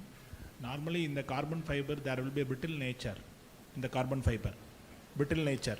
Brittle nature, yes. Yeah. How you are overcoming this, your carbon fiber over the brittle nature behavior? So that's why you put them in a matrix. And then you lay them in fiber direction depending on the load path to achieve the strength you want to have. I'm asking during manufacturing of carbon fiber, you are manufacturing the carbon fiber separately. That time itself we can have any changes you found in reducing the brittleness nature of the carbon fiber? You mean during the process? Process. His question is how you can make sure of uniformity in your carbon fiber. Uniformity of. Oh, it's that all fibers are the same when processed. Yes, that's the question, right? No, sir. Brittleness. Brittleness. How you make sure of uniformity or brittleness of all fibers? So all fibers, when they are spun, they are coming out the same way. So they are processed in the big toes. There is strain on the fibers all the time. So they are being processed the same way. No, I have another question with the ductility property. Ductility. Normally carbon fiber is brittle. Brittle in nature. Yes. How we can improve the ductility by this process? Okay. So when thinking of the like process parameters which has an impact on the ductility, it's on optimizing also the tensile strength, because you have then the molecular alignment which I mentioned. So if you have a better molecular alignment and more alignment of the crystals, which we proved by wide-angle X-ray scattering, we can see that you have better aligned crystals inside the fiber, and then you have also less brittleness compared to the other fibers. Yes. Like in the aspect you are controlling the temperature, tension, and the time to get the optimized fiber, right? Yes. Yes. Okay. So these are just the main process parameters. There are a lot more process parameters. Yeah, other parameters, but major thing you will have the control of temperature, tension, and the time to get the optimized one. Yes. Okay, thank you. Perhaps one remark what you ask, because this is the problem. In some application you need a better Young modulus, in other strength, in other brittleness and acoustic, which is resistant, so many. But now it is when the big equipment are running 200 meter, so you have to buy these fibers which are on the market. And this is the goal of our pilot line, to adjust the fibers for the application. So, and this is the idea, and that companies come to us and said, can you adjust our properties to the application? And so we can reduce the weight of carbon fibers. No? This is a big challenge. No? Because you can't ask the big producers in wherever, Taijin, Hexel, whoever, if they produce fibers just specifically for your application. They are just producing in really big quantities and then you have to buy them. For example, we have talked with someone who want to have hollow fibers, so really bad mechanical properties if you have hollow carbon fibers, but they are really good for hydrogen storage. So this is, for example, a thing where you have to change not the precursor material, but the precursor shape in such a way that it's good for these applications, although the mechanical properties are really not good. Thank you, Mr. Maximilian Kroll, for insightful and engaging presentation and advances in efficient manufacturing PAN-based carbon fiber. Your perspective on innovative manufacturing approaches and developments in PAN-based carbon fiber are very informative and insightful. Thank you.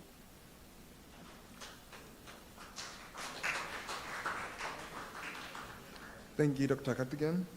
I now invite Associate Professor and Principal Research Scientist, Dr. Sanjay Mavikia Rangappa, to deliver the concluding remarks.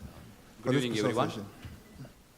As we come to end of today's German session, special German session, on behalf of our university, KMUTNB, and on behalf of RAM 26, I would like to express my sincere gratitude to our distinguished German speakers for their outstanding contribution and insightful presentation to this special German session for International Conference on Robotics, Automation, and Manufacturing, RAM 26.